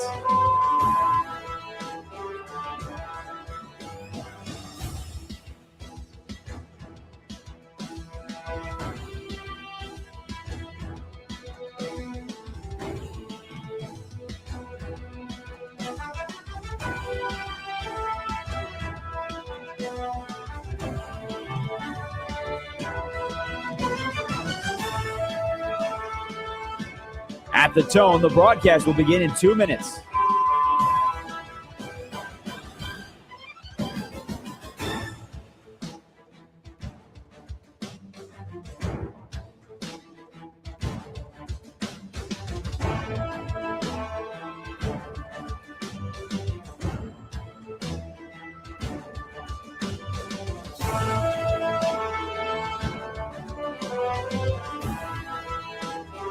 At the tone, the broadcast will begin in 1 minute, 30 seconds.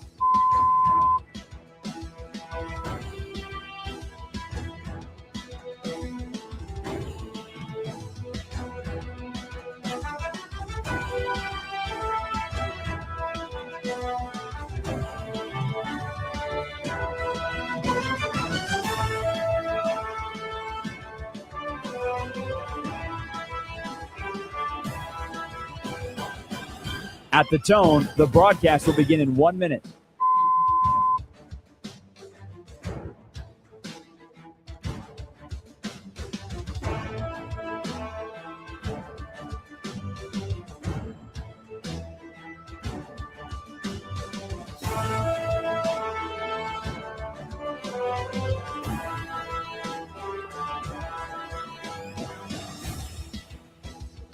Stations, this is your final time check. At the tone, the broadcast will begin in 30 seconds.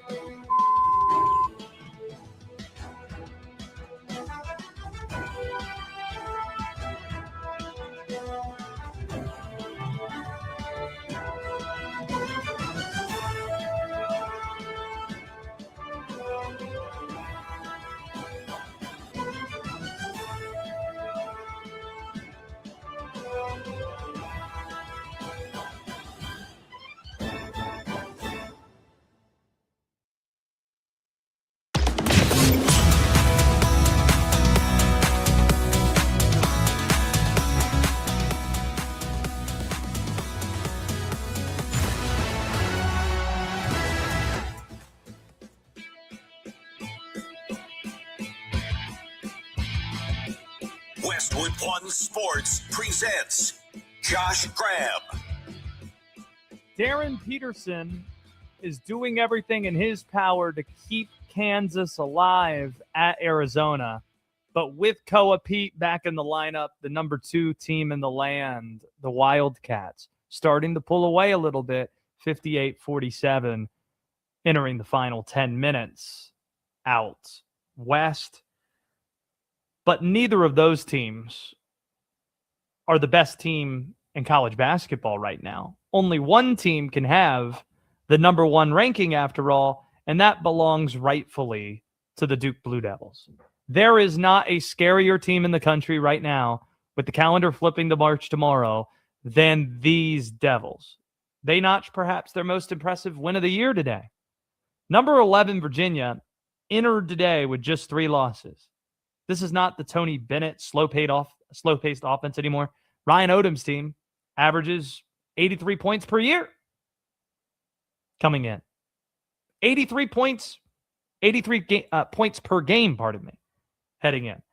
Duke, that didn't matter today, dispatched UVA by 26 points, 77-51. Their defense has been their calling card under John Shire, held the visiting Hoos to more than 30 points below their season average, 51 points. But the offense as well. This doesn't get enough attention. How nuts is this? Shooting 50% from 3 over the entire game with 12 made threes. Everybody was sinking them. Pat Gamba and Isaiah Evans had 3 in the first 5 minutes. Cam Boozer, Darren Harris off the bench. Everybody hitting triples. This is Duke's 5th double-digit win over a ranked team this year. It is their 10th victory overall against a ranked team. While this group has less star power than last year's team with Cooper Flagg and Con Knipple, and that's obvious, they do seem more prepared for March than last year's team did. We've talked about this ad nauseum, that last year's team, when they played in tight games, they didn't do well. 1-4 in games decided by 6 points or less. The national semifinal and the Final Four, that came to a head. It reared its ugly head. This year's Duke team, 5-2 in such situations. But it goes further than that. Last year's Duke team, other than a home win against Auburn, they didn't have a signature non-conference win. They didn't have a signature win, away from Cameron. They beat Michigan, or they lost to Kentucky. They lost to Kansas. Close games. This year's team, though, all the wins that are impressive. Beat Michigan in D.C. Beat Arkansas in Chicago. Beat Michigan State in East Lansing. Beat Kansas at MSG. Last year was the worst ACC season we've seen in modern history, with just 4 teams out of 18 getting into the NCAA tournament, This year, the ACC could get 9, maybe 10 bids. And Duke has still been able to maintain that level of dominance. Last year, Duke had more talent. This year, tougher Duke team that seems more prepared. And for the second straight year, Duke has the National Player of the Year. Only 2 players nationally average at least 15 points per game and 10 rebounds. One's named JT Toppin at Texas Tech, who tore his ACL, unfortunately, a few weeks back.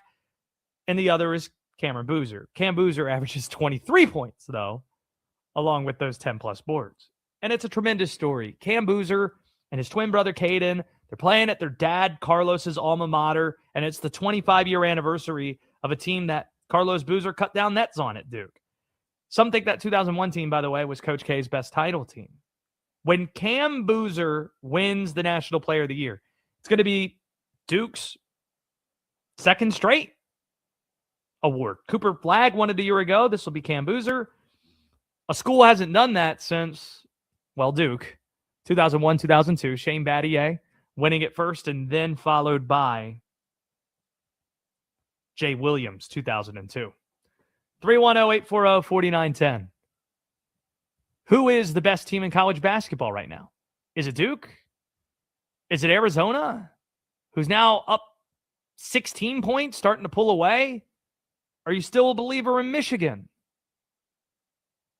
who went into Illinois last night and ran roughshod in the second half? In the NBA, we saw perhaps the two best teams in the Western Conference duking it out late night. Shai Gilgeous-Alexander returning from injury, minutes restriction in overtime, but his teammates picked him up as they beat the Denver Nuggets. But what about in the East? Going into the All-Star break, it was viewed as being a four-team race. You have Detroit, then you have Boston and Cleveland and the Knicks. But that seems to have changed in the 2 weeks following the break. The East doesn't feel like a four-team race anymore, does it? It's now the Detroit Pistons conference to lose. And that's a different distinction. It's not a four-team race. It's one team that is separating itself. They've been the best story in the NBA this year. After winning their first playoff game in 17 years last season, the Pistons currently boast the best record in the East, and they're just building that lead larger and larger. Last night, they played Cleveland, won that game in overtime.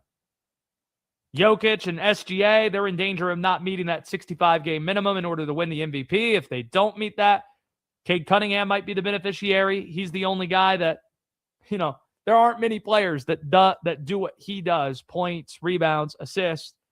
But he's not the only guy who's blossomed into a star on this team. Jalen Duren has emerged as one of the best centers in the sport. Here's the list of current NBA players who are currently averaging at least 18 points and 10 boards.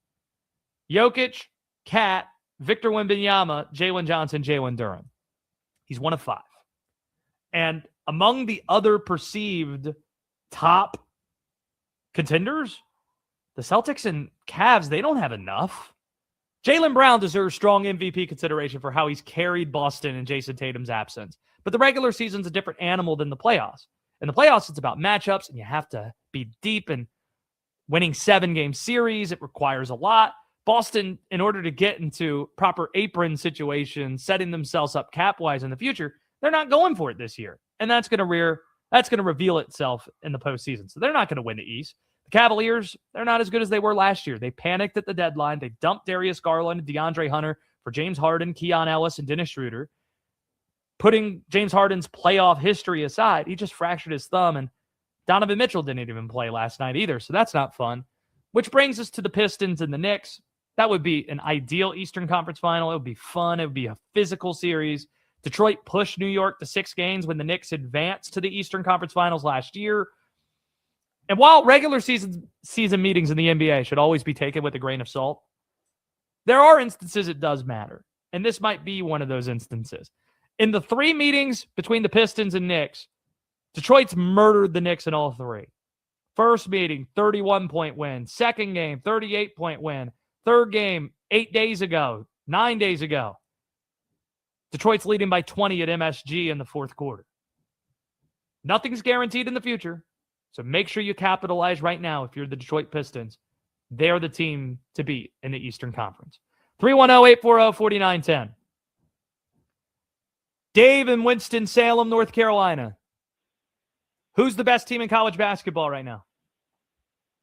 Yo, what's up, JG? It's the Duke Blue Devils, and it's not even close. And I agree with you. And I wanted to call in and talk about Jon Scheyer. I think he is the most underrated coach in college basketball.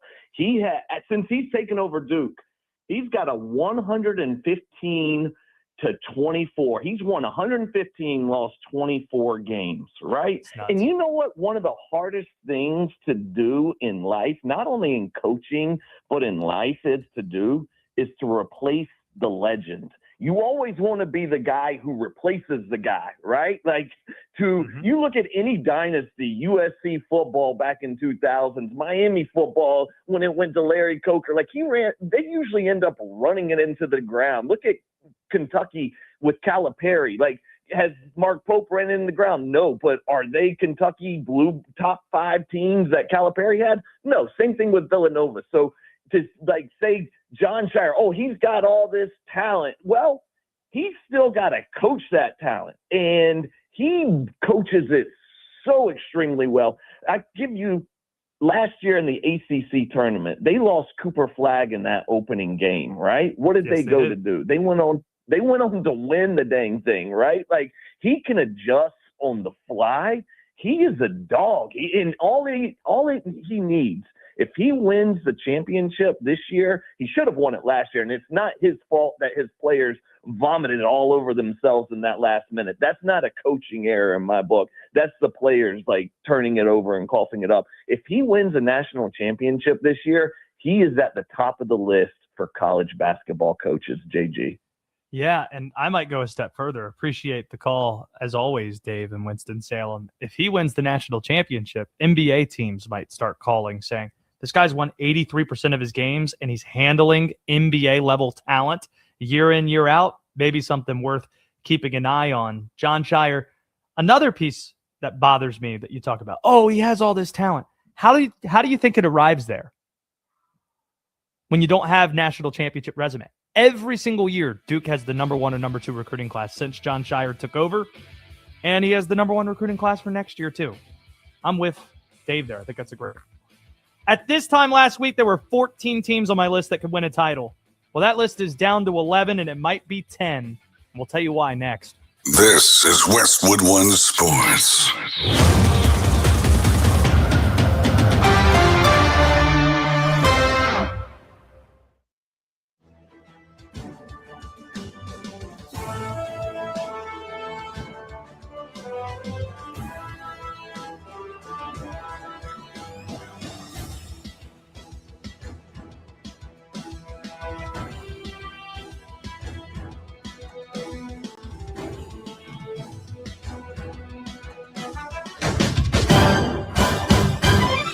At the tone, the broadcast will begin in 4 minutes, 30 seconds.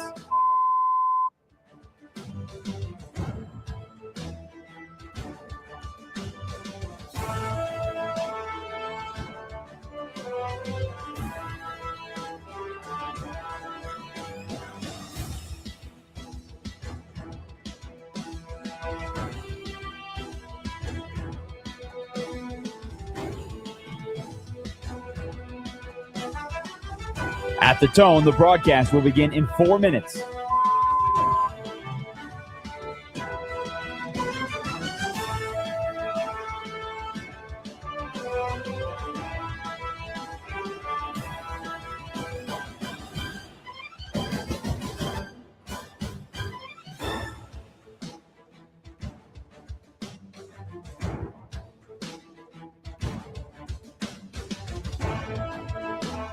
At the tone, the broadcast will begin in 3 minutes and 30 seconds.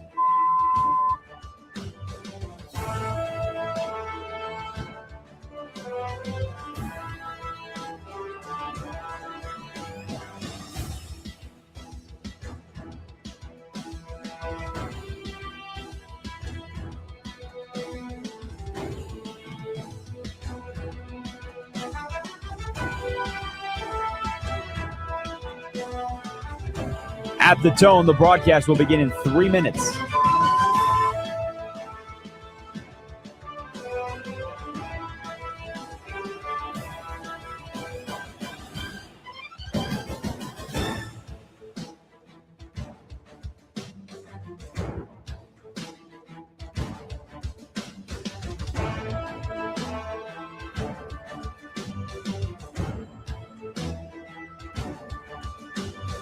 At the tone, the broadcast will begin in 2 minutes, 30 seconds.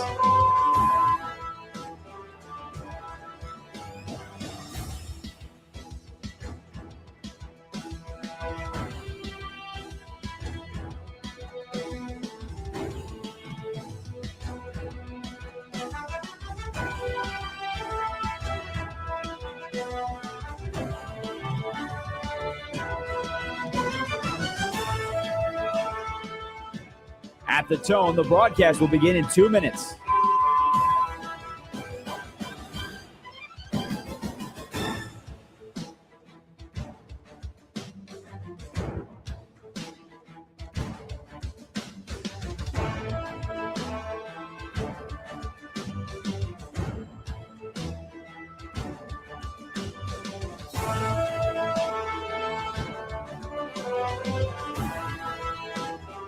At the tone, the broadcast will begin in 1 minute, 30 seconds.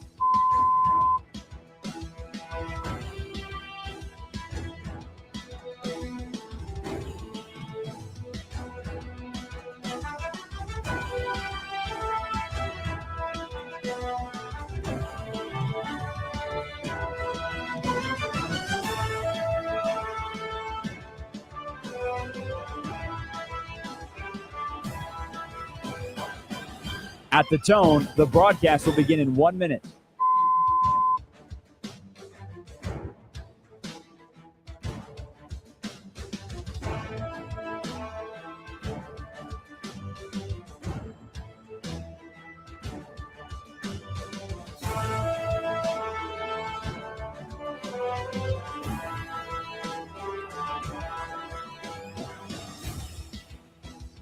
Stations, this is your final time check. At the tone, the broadcast will begin in 30 seconds.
Westwood One Sports presents Josh Graham. We'll circle back to the NFL Combine in just a little bit. Good news and bad news for Kansas basketball. The good news is Darren Peterson has exceeded 30 minutes again and has 24 points against the number 2 ranked Arizona Wildcats. The bad news, Arizona has Koa Pete back. It's made a big difference, and the Wildcats currently lead it by 19 points with less than 4 minutes to go. They are about to get a big-time win on this Saturday. And with that in mind, the calendar flips to March. Tomorrow, this is March. It's about that time to start thinking about NCAA tournament contenders. A pet peeve of mine is when people spend more time talking about the bubble than talking about the teams that can actually win the championship. Last year, you had 4 teams that could win it all. 4 teams that separated themselves from the rest of the sport. At about this time a week ago, my list of teams that could win the national championship sat at 14. I'm ready to write off 3 more teams. That list is now down to 11. Tempted to bring it to 10, but it's at 11 right now in terms of teams that are capable of winning a national championship. Let's get to the write-offs. 2 are from the Big Ten Conference. Illinois has now lost 4 of its last 6 games. They don't play defense in Champaign. They've lost 2 of the games at home. One of them was to a mid-Wisconsin team. They blew a 23-point lead at Poly against UCLA, lost that game at the buzzer. You can love the talent on this team without picking them to win the championship, without thinking they can win 6 in a row in March. They're a write-off. Purdue lost another home game this week, this time to Michigan State, who is not a national championship threat. Matt Painter's March resume isn't any good. Speaking of March track record, the Big Ten hasn't won a national championship since the calendar year 2000. It's almost like it's a product thing. It's almost like that grinded out Big Ten style doesn't generally fare all that well in March. Will Dalton, you remember what Scott Van Pelt told us Big Ten basketball's like? Yeah. Do you want me to give you the actual version, or do you want me to clean No, this you don't up have to clean it up. What did SVP say watching Big Ten basketball's like? Didn't he say it was like big people having sex? Correct. That's like watching fat paraphrasing. people have sex. That's Okay, his exact there you go. words. Fat was the word you were scared to say there? I just want to make sure I could. It's a body say positive all show of here. it. Sure. Don't want But, to offend anybody, you know. That's the Big Ten style of play. Doesn't tend to do well in March. So Purdue, you're written off. Illinois, you're written off. This one pains me. My wife is a graduate of this school. She's upstairs. She can maybe hear my voice.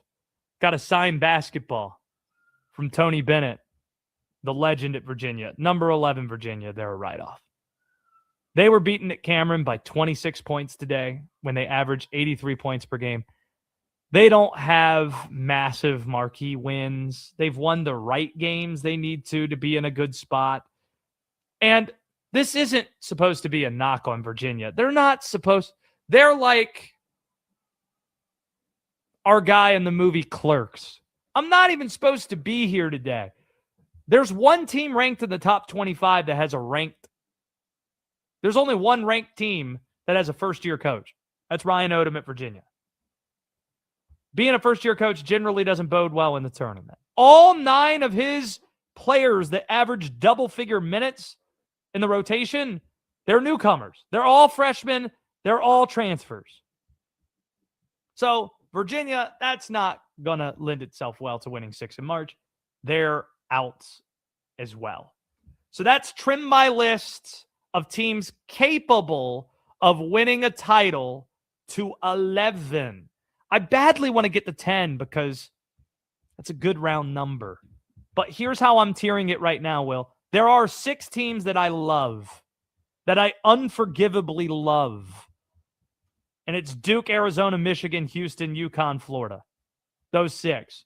Iowa State not in that mix. I don't see NBA talent on this team. I need NBA talent, some of it on the team, to believe in you.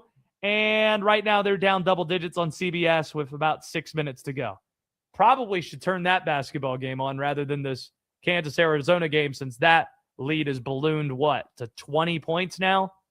So, yeah, let's fire up Texas Tech and Iowa State down the stretch here. If Iowa State pulls off a miraculous comeback, maybe I'll have different thoughts, but this Texas Tech team isn't all that great, and especially without JT Toppin, who they've lost, and Iowa State is at home. This game's in Hilton, so that's quite telling.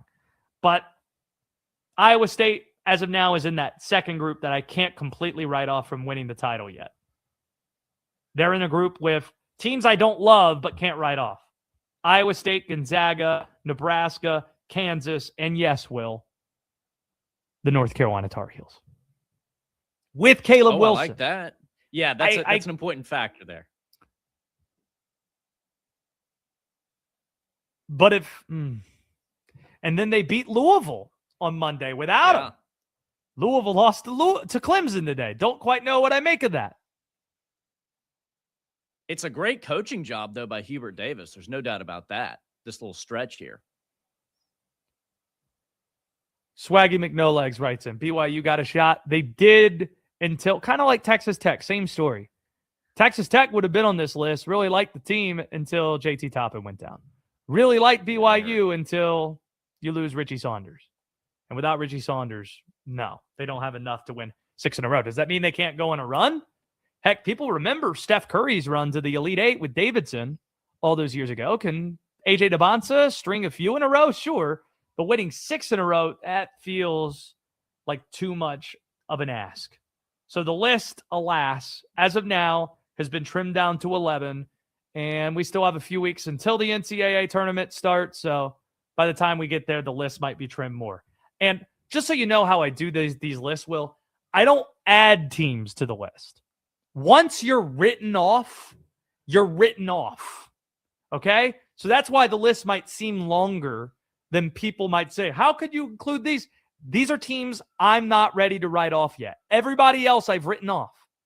These are the teams that I haven't, the 11 that I think could win a national championship. And today, sorry to Illinois, sorry to Purdue, sorry to Virginia. You're not getting back on that list regardless of what you do the next 2 weeks.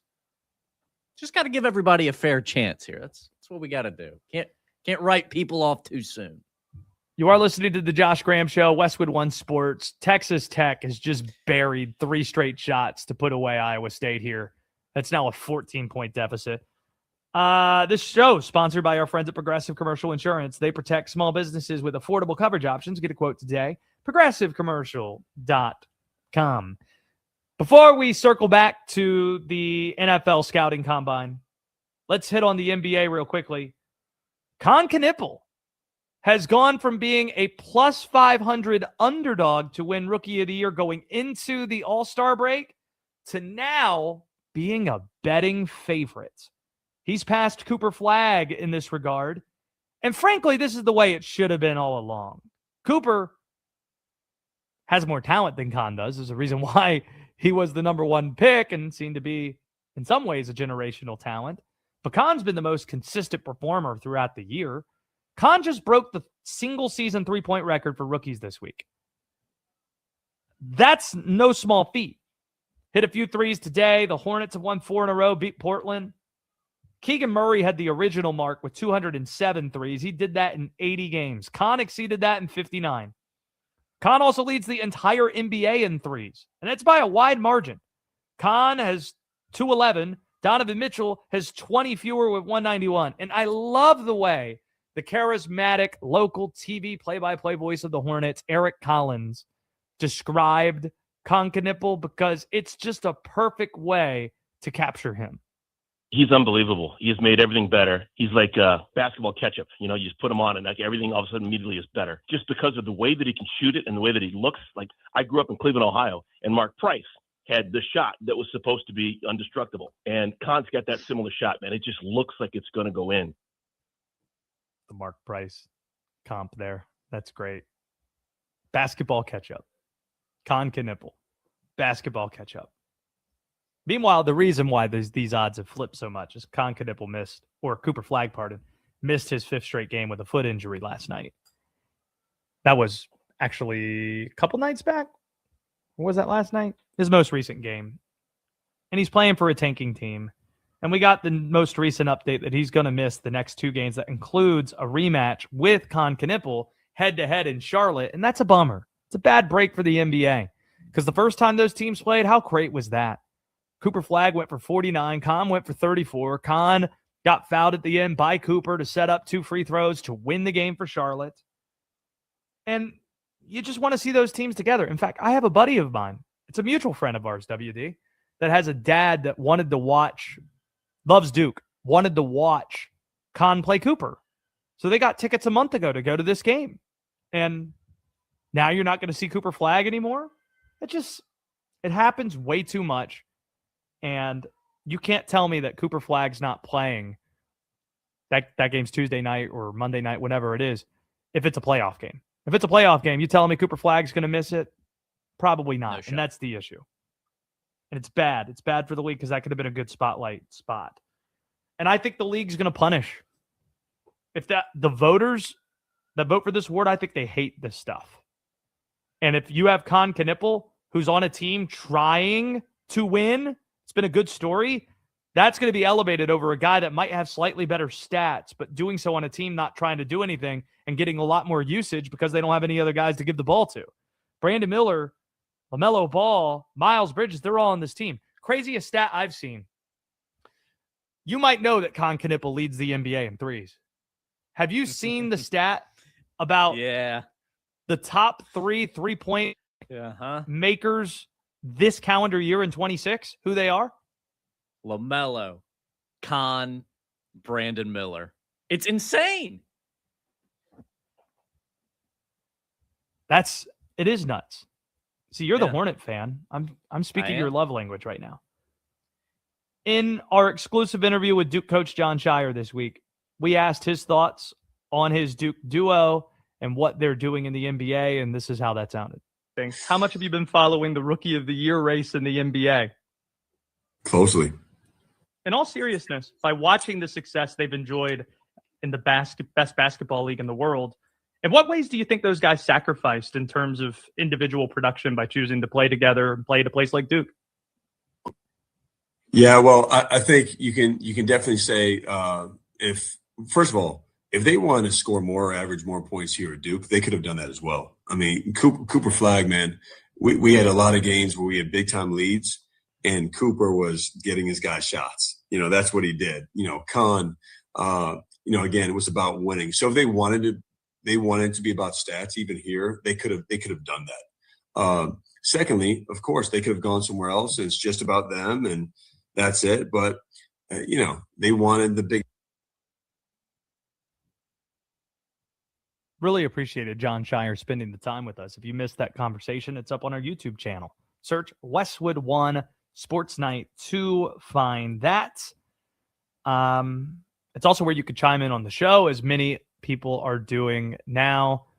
Daily Row writing in, whoa, is that an air hockey table behind you, WD? Yes, it is. Yeah. I do love each week we can play What's in the Background with you. It's always something It's fun, different right? and interesting. I gave you that air hockey table.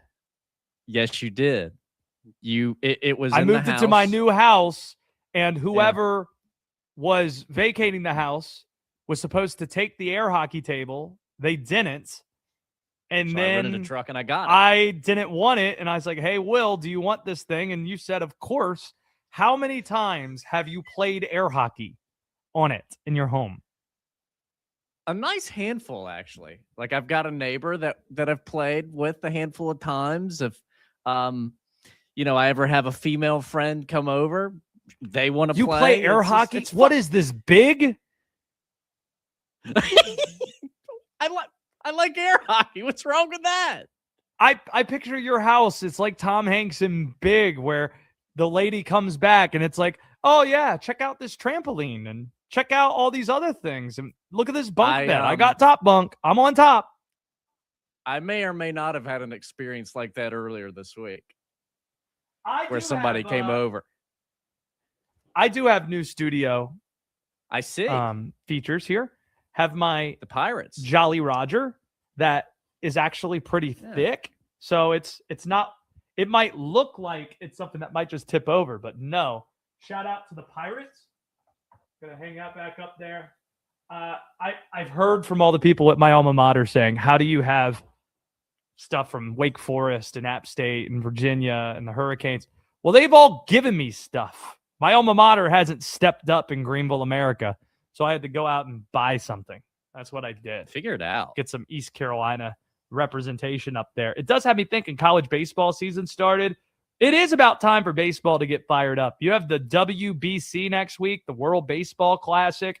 If you thought the USA versus Canada men's hockey was fun, how about Japan USA with Shohei Ohtani going up against Aaron Judge? Captain America. Got Paul Skeens on this staff. It's terrific. Bummed, I got scared earlier this week. The Orioles, I was watching a spring training game because that's what I do. And the one guy we've given a contract extension to, Samuel Basayo, he tagged out a runner at the plate and then immediately started grabbing his pec and rolling over. And he was hurt, taken out of the game. Rule number one of spring, Let's not have any injuries. He turned out to be okay. I think he was actually back in the lineup today. Somebody who's not okay. Breaking news from ESPN. Michigan point guard LJ Kaysen has suffered a torn ACL in the win over Illinois. He's going to miss the rest of the season.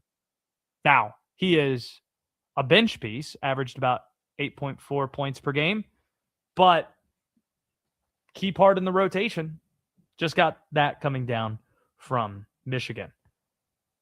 Here are the two big questions that we're asking on the show.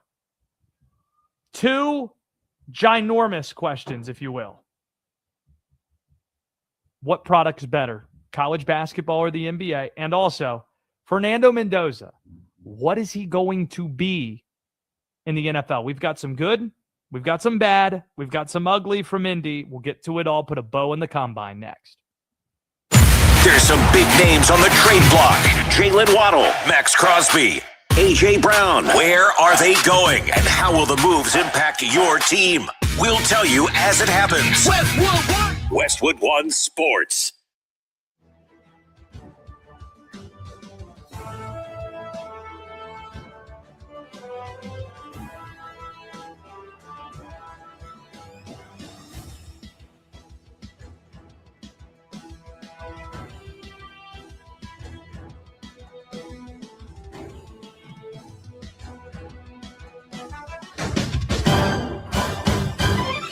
At the tone, the broadcast will begin in 4 minutes, 30 seconds.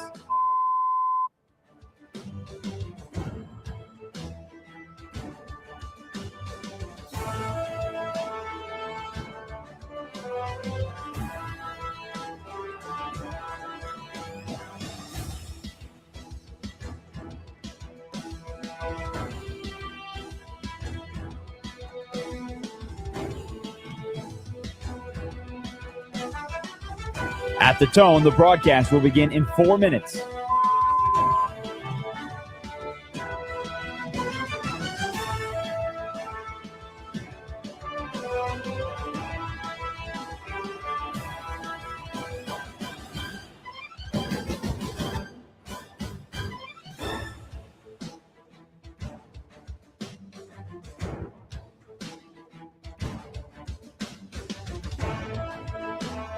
At the tone, the broadcast will be in 3 minutes and 30 seconds.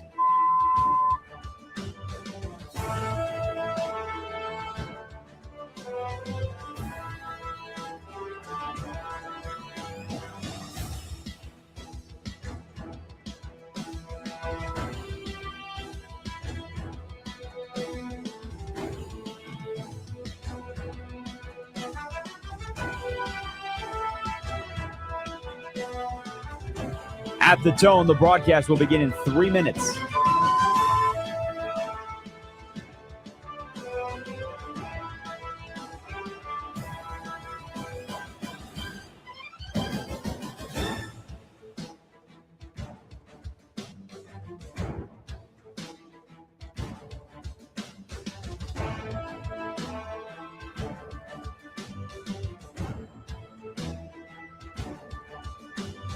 At the tone, the broadcast will begin in 2 minutes, 30 seconds.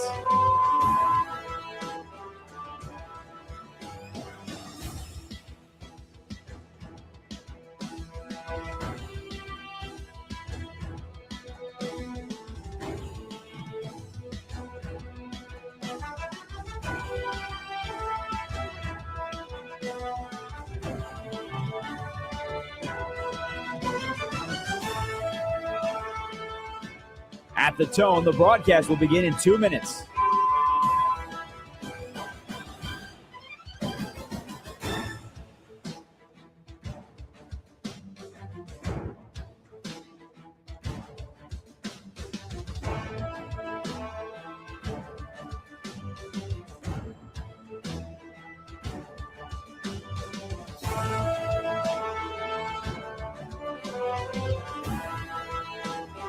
At the tone, the broadcast will begin in 1 minute, 30 seconds.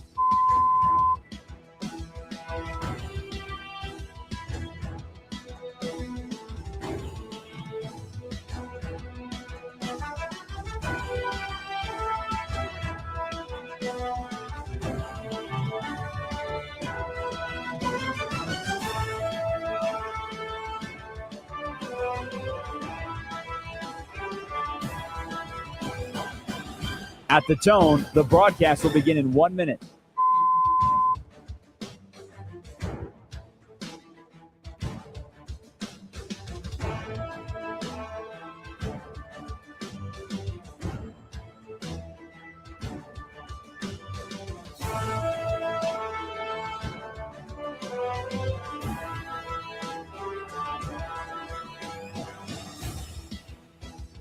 Stations, this is your final time check. At the tone, the broadcast will begin in 30 seconds.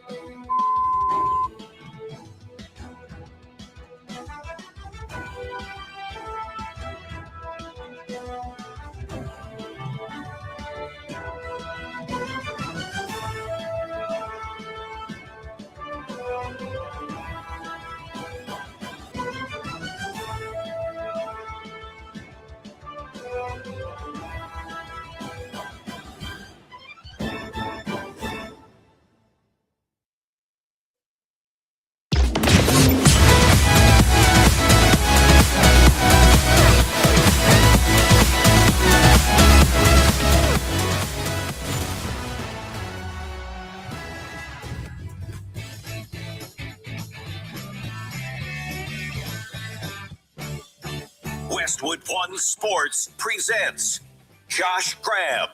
Ring the bell. Last call for phone calls. 2 big questions we're asking today. What is a better TV product right now? College basketball or the NBA? Which sport do you enjoy watching more? And in the NFL, what is Fernando Mendoza at the next level? Is he Jared Goff? Is he Joe Burrow? Is he something better? Is he something worse? And that dovetails nicely into, by the way, that number again, 310-840-4910. That dovetails nicely into the good, the bad, and the ugly from what we saw at NFL Combine Week. Let's start with the good. Fernando Mendoza reminds us he's the star of this draft. The Combine is in Indy. Mendoza, remember, already a legend in the state of Indiana. And because of that, and the fact he's the number 1 prospect in this draft, he attracted the largest crowd. He also has all the intangibles you want. He officially measured in today at 6'4" and 3/4 inches. And he's so polished with the media. Just listen to the way he answered this question about potentially going to the worst team. It's as good of an answer you could expect the kid to give. Yeah, the possibility, I mean, we see how the NFL turns around so much. NFL, the margins are so small. There's so many games decided by so few points, and the difference between, a losing record and a winning record is a couple of drives, is a couple of key plays. And so whatever team I'm on, I'm just going to take that advice and take the coaching from the coaching staff, and however I can best serve my teammates on that team, I'm going to do it to the best of my ability. Perfect. No notes. Part of the job is being politician, where you have to meet with the media as often as the quarterback does. And Fernando knows that's part of the task. Mr. LinkedIn is ready for that opportunity. So that's the good. The bad? Diego Pavia reminded everyone he's not an NFL draft pick. He's what you would describe as being a character write-off. The more I get to know NFL executives, and in some cases, general managers, the more I learn that so many guys that you might love in a draft are write-offs completely because of injury things you might not even know about. And those reports are so detailed, so much intel. And there's also character stuff that you learn from players, coaches, like teammates, coaches, scouts, things that they dig up, or just in conversations with guys. You might learn that players didn't show up for Bo Callahan's birthday party. And what you do with that information is very important. I'd imagine that a lot of Diego Pavia's teammates didn't show up for his birthday party unless Theo Vaughn was there. It's a key piece of this. He's a character write-off. That's a long way to say that. Like, if you don't know his full story, he transferred to Vanderbilt from New Mexico State. At New Mexico State, he did some crazy bleep.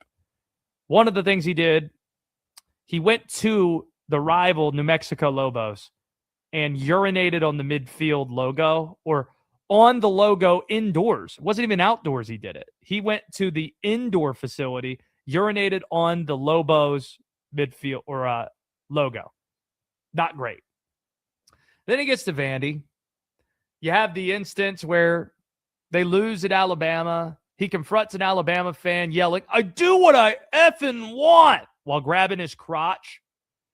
And then it's Heisman ceremony nights. He doesn't win. Fernando Mendoza does. Does he handle it gracefully? Of course not. Instead, he decides to post, "F all the voters," not knowing probably, because he's an idiot, that Heisman winners vote for the Heisman. So that wasn't great. And then later that night, he thought it would be a good idea to go to the club. Celebrating what, I'd ask? You didn't win the Heisman, but let's just go out. And then I'm going to pose with one of those signs that say that you can get customized in the VIP. And it says F Indiana with a middle finger up, because that's classy. So when that naturally was going to come up at the Combine this week at his availability, was he apologetic? Did he handle it gracefully? Was he eloquent? I mean, because, those are things that you can look past when you're trying to put things in your past. He was none of those things. Here was some of Diego Pavia this week when asked about the perception about him. One thing about me is I don't care what people think about me.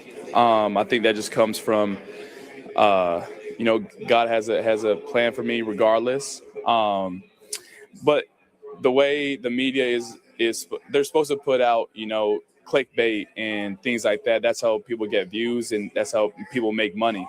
I understand that. And so people will twist a story and try to put out bad media to get clicks, good media to get clicks. That's just what today's world that we live in. So I'm just adjusting to the new world. Do you think he thought that answer was a bar in the moment? Did he think crushed it?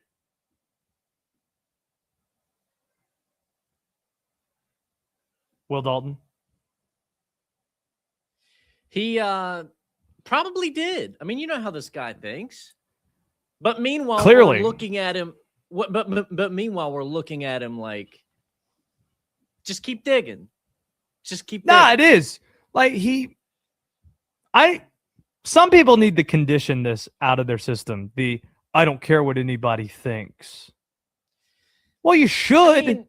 You should care what your coaches think. You should care what your GM thinks. You should care what your owner thinks. You should care what the Heisman voters think. Clearly you do. You just told them all to F off. It's okay to care what some people think. Don't care what everybody thinks, but I don't care what anybody thinks. You're telling us a lot about you more than you think you are. Context. The media. Oh, he's got it all figured out with the clickbait, as if he wasn't the one to post it, as if it was some anonymous report or some story that got him. No, it was all in public. There is a context where to what you're describing, to the whole, I don't care what other people think. There's a context where that is good and useful, but with him, it's kind of like the bleep you context. No. He didn't say what you just said. If he said, I don't care what some people think, that's fine. I don't care what anybody thinks. And by the way, the thing with Theo Von's weird at this point. No one's even asking him about Theo. And then he just volunteers it, where it's, oh, you found out Ty Simpson, he works out in Nashville or lives in Nashville. He's like, oh, we got up with each other. We want to work out together and we might go to dinner with Theo. Oh, well, what are we doing they're here? Boys. Theo's in his 40s trying to date your mom and you're mid-20s. What are we doing? I'm just so out on the dude. I can't be any more out. And then he lied about his height. I don't even think Vanderbilt is saying he wanted to say that he's 6 foot when he's 5'9" and he's under 5'10". Somewhere every woman on dating apps is nodding. Oh, A guy who's 5'9" saying he's 6 foot. Where have I heard that before? See, if you're like me and you're 5'10" and a half, stretching it to 5'11" is okay. That's good. But 5'9", 6 foot, that's a jump. See, I don't even go 6 foot. That's more than. Yeah, I mean, don't lie. That's lying. That's catfishing. And by the way, the only there has not been a quarterback under 5'9" in the NFL in a minute. You have to go back to like the early 60s, late 50s to find 5'7" Eddie LeBaron or Davey O'Brien before him to find that. And stop comparing him to Manziel. Johnny Manziel was actually 6 foot, and he beat Saban, not Kalen DeBoer, and won in Tuscaloosa. And he won the Heisman and was a first rounder. It's different. So that's the bad.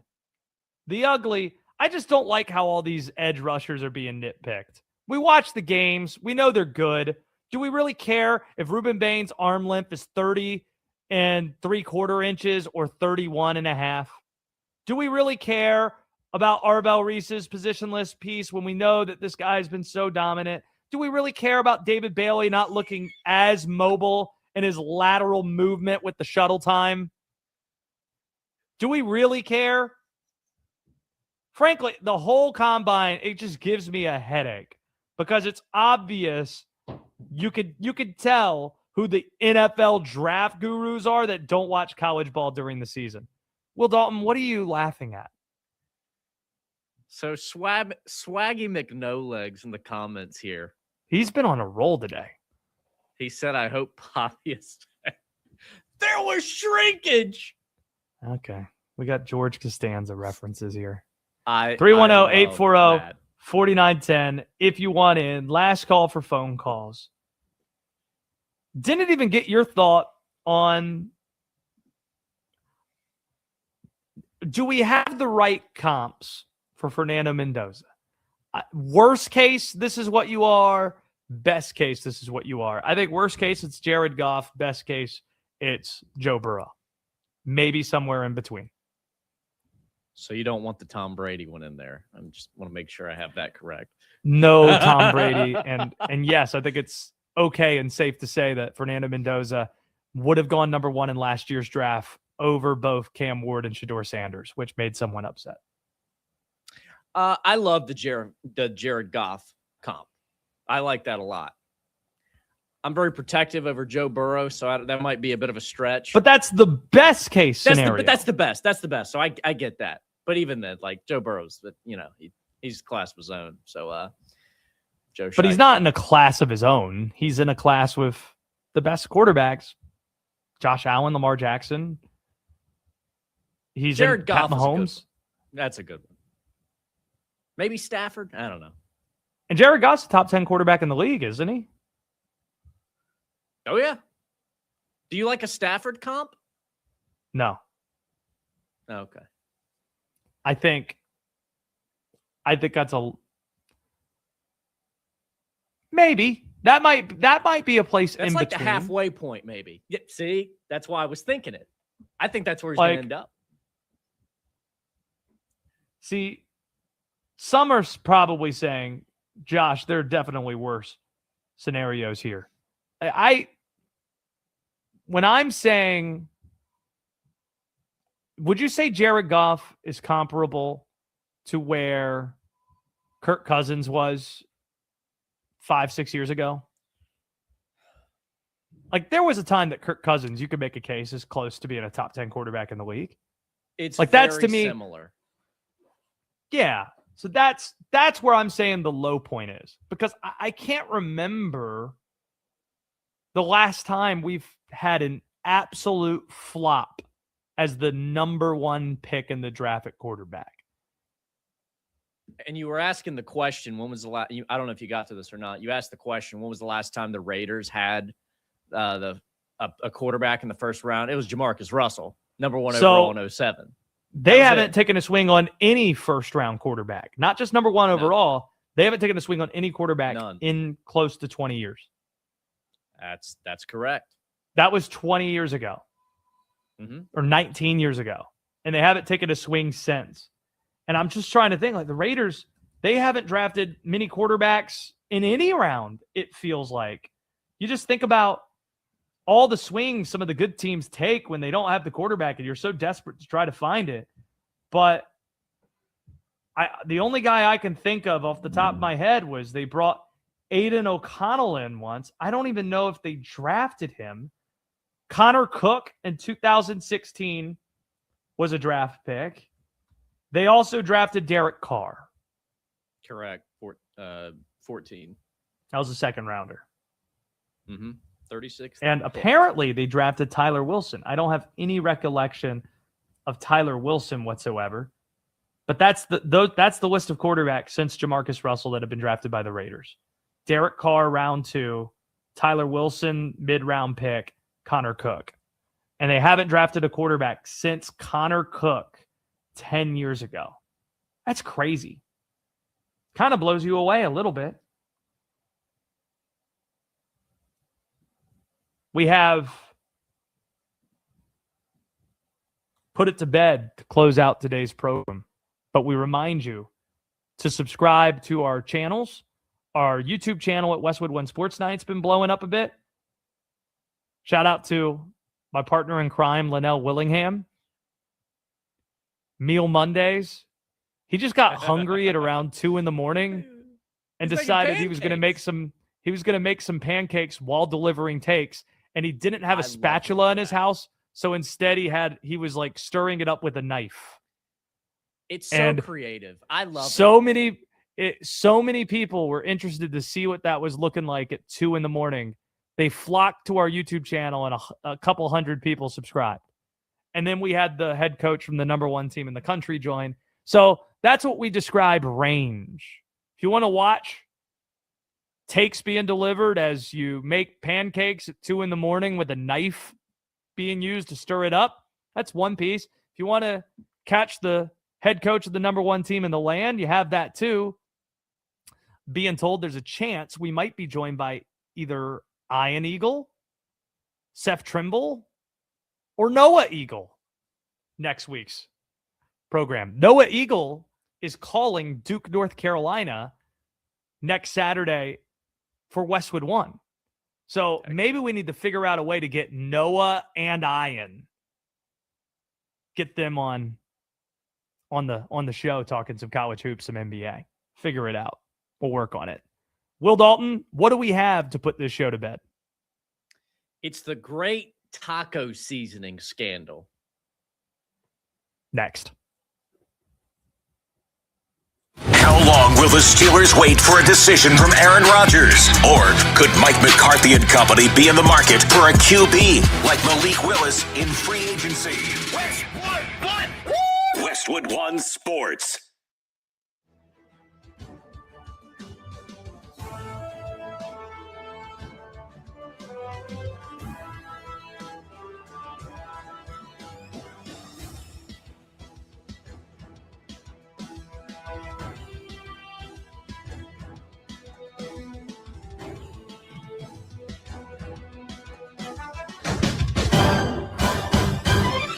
At the tone, the broadcast will begin in 4 minutes, 30 seconds.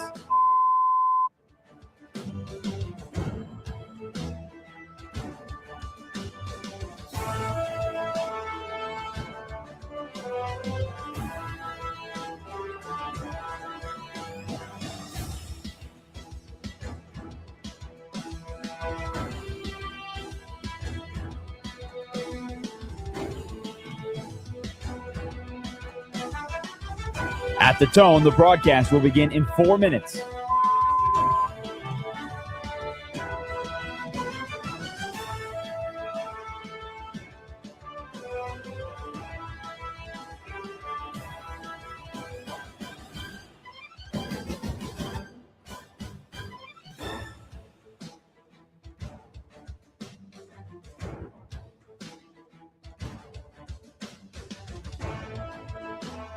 At the tone, the broadcast will begin in 3 minutes and 30 seconds.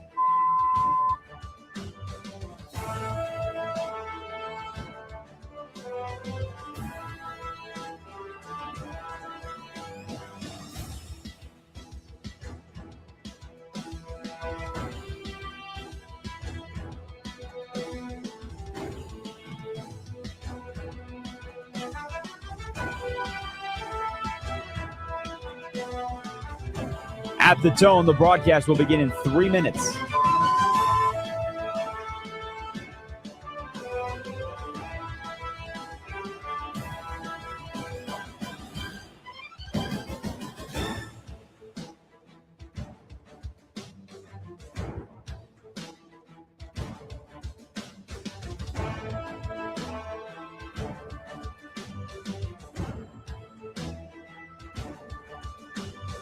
At the tone, the broadcast will begin in 2 minutes, 30 seconds.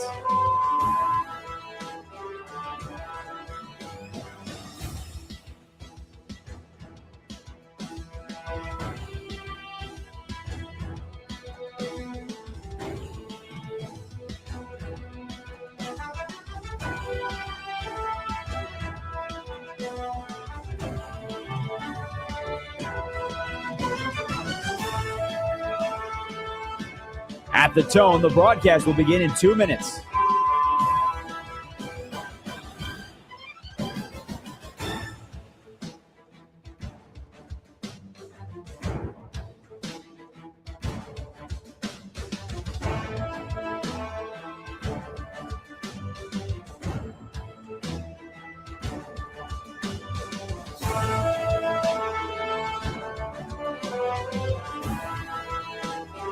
At the tone, the broadcast will begin in 1 minute, 30 seconds.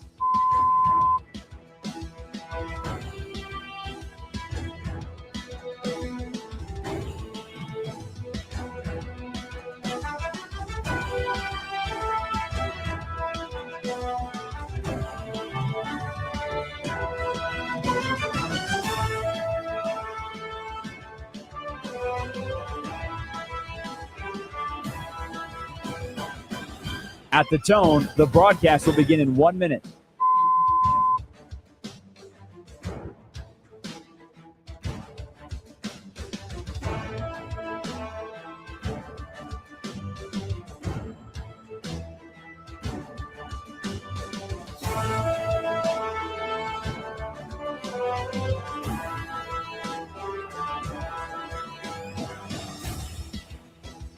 Stations, this is your final time check. At the tone, the broadcast will begin in 30 seconds.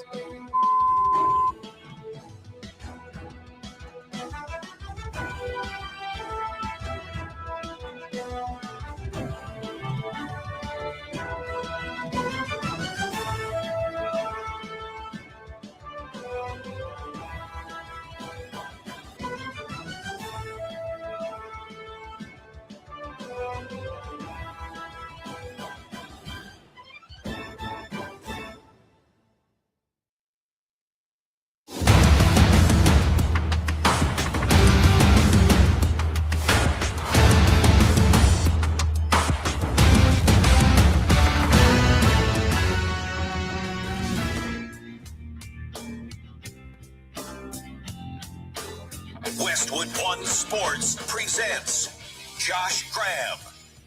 Last call of the show. Let's make it a good one. Leo's in Atlanta. Where are you on Fernando Mendoza, what he's going to be in the next level? You know, as we've all been captivated by and somewhat impressed with his accuracy, his poise, and certainly the young man, the concern I've got for him is that his PFF scores outside of the pocket plummet. And, I mean, he's going to a place where the offensive line is a sieve. He's going to be on the move. And I think that we need to temper our expectations because unless he's got a lot of time, and this is a newsflash for any quarterback, even the greats. If you don't have time, you're not as great as you can be. But that PFF score outside the pocket, if you look at those numbers, the passer rating is horrible. And I think that's a red flag. Yeah, I'm not saying he's a perfect prospect by any means, but what I will say is the people that are knocking him saying, oh, Ty Simpson might be better than him, or this guy isn't as good as Cam Ward or Shedeur Sanders, as one caller was saying earlier last year. That's the part where my head wants to explode because he was the best player on the best team, won the Heisman. His numbers are better than all the guys that we just mentioned in college.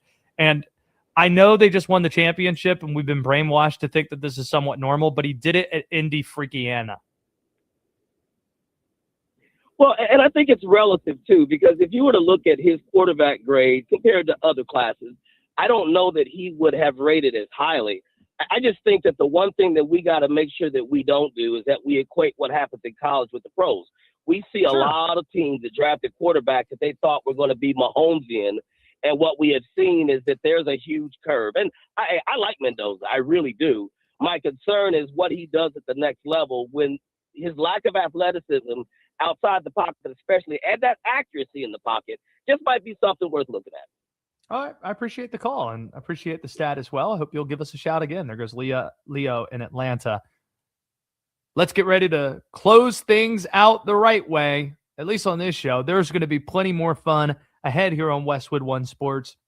Let's put this show to bed.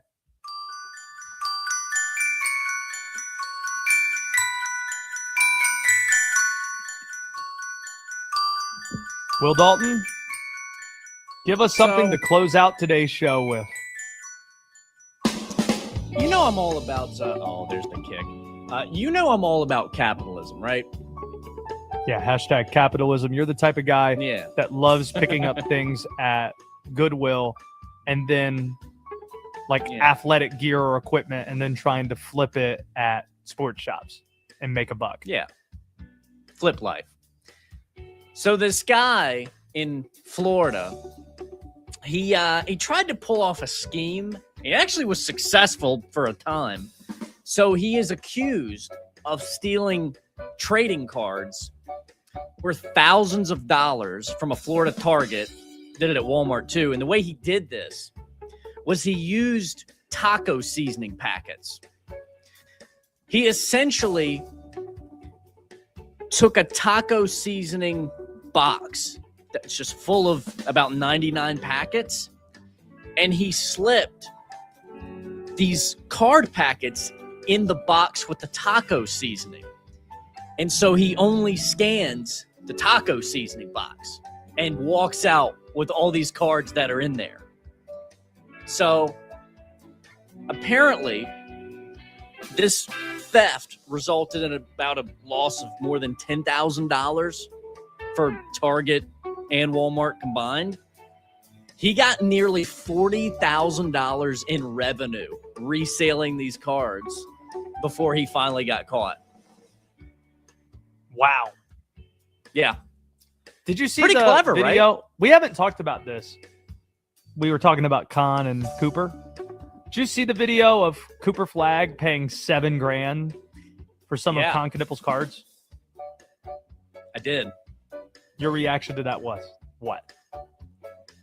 Well, a lot of people in the comments were like, well, why don't you know Khan? You were his roommate. Why don't you just get him to sign the card?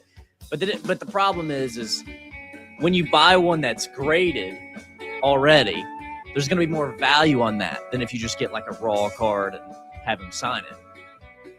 So I love it. I'm a big sports card guy. Never really got into Pokemon like that. But Cooper's not buying it for the value. He's buying it. You want the value to give it to Cooper. So that's the question. It's not like the point that people bring up where you want it, why not just get it signed by Khan, is a good one for Cooper's purposes. Like, Cooper doesn't strike me as a collector. I could be wrong, but he doesn't strike me that way. And he just seemed like he liked Con Knippel a lot and wanted the cards in the moment and had the $7,000 of expendable income. Well, not only that, but it's kind of like I don't know. It's a nice gesture. Instead, he's going out and maybe he got some Sion James cards too. Who knows? Probably a little bit of a different value on that one. Another dude Sion teammate. James cards. Or Tyrese. But it's a nice gesture. Cavs. Yeah, come on, in Phoenix, Malawatch. There you go. I don't know the next time. I think maybe next Sunday we're going to do a show together. Yeah, that's right. We'll have Denton Day in here tomorrow. Denton Day is going to be in my place tomorrow, and I'm going to have I'm going to be doing the morning shift on Saturday because I'll be at Duke, North Carolina, Saturday night on Westwood One. Noah Eagle going to be on the call for the game. Do you have any feel for Duke, North Carolina at Cameron next week? Let's assume Caleb Wilson's playing. I have a feel. I'm a Carolina fan, full disclosure, but I gotta go Duke in this spot. I think they split. Well, I'd love to sit here and say Carolina sweeps. Maybe I'll change my mind. I don't know. The last two senior nights that Duke's had against North Carolina. 2 years ago, the Cormac Ryan going nuts game. Yeah. And then Coach K's last home game, 2022. I remember. So it's been a minute. Yeah, I remember 2 years ago, the Cormac Ryan game. That's when the fans were like throwing stuff on the players. Oh, yeah, I got hit with some ice. Harrison Ingram got hit with a gumball. What's Harrison Ingram up to nowadays? Playing with the Spurs, I think in the G League. Yeah, there you go. Well, that's put it to bed for this show. Make sure you're subscribed to our channels. We'd greatly appreciate that. Keeping tabs on what's happening in college basketball. Texas Tech ended up hanging on to win that game against Iowa State at Hilton. You had, I don't even think it was that close of a finish, but Arizona finished off Kansas. West Virginia currently is leading BYU in the Big 12. I need to get eyes, though, on Alabama, Tennessee. Tennessee up 9. Tennessee minus 4.5. It's gross, but there it is. Florida, Arkansas tonight. Don't think it's going to be as high scoring as the numbers suggest, but it should be a lot of fun. Should be a great college hoops night. Hope you enjoy it. Keep it tuned to Westwood One Sports. Josh Graham, Will Dalton, Josh Jacobs signing off. This is Westwood One Sports.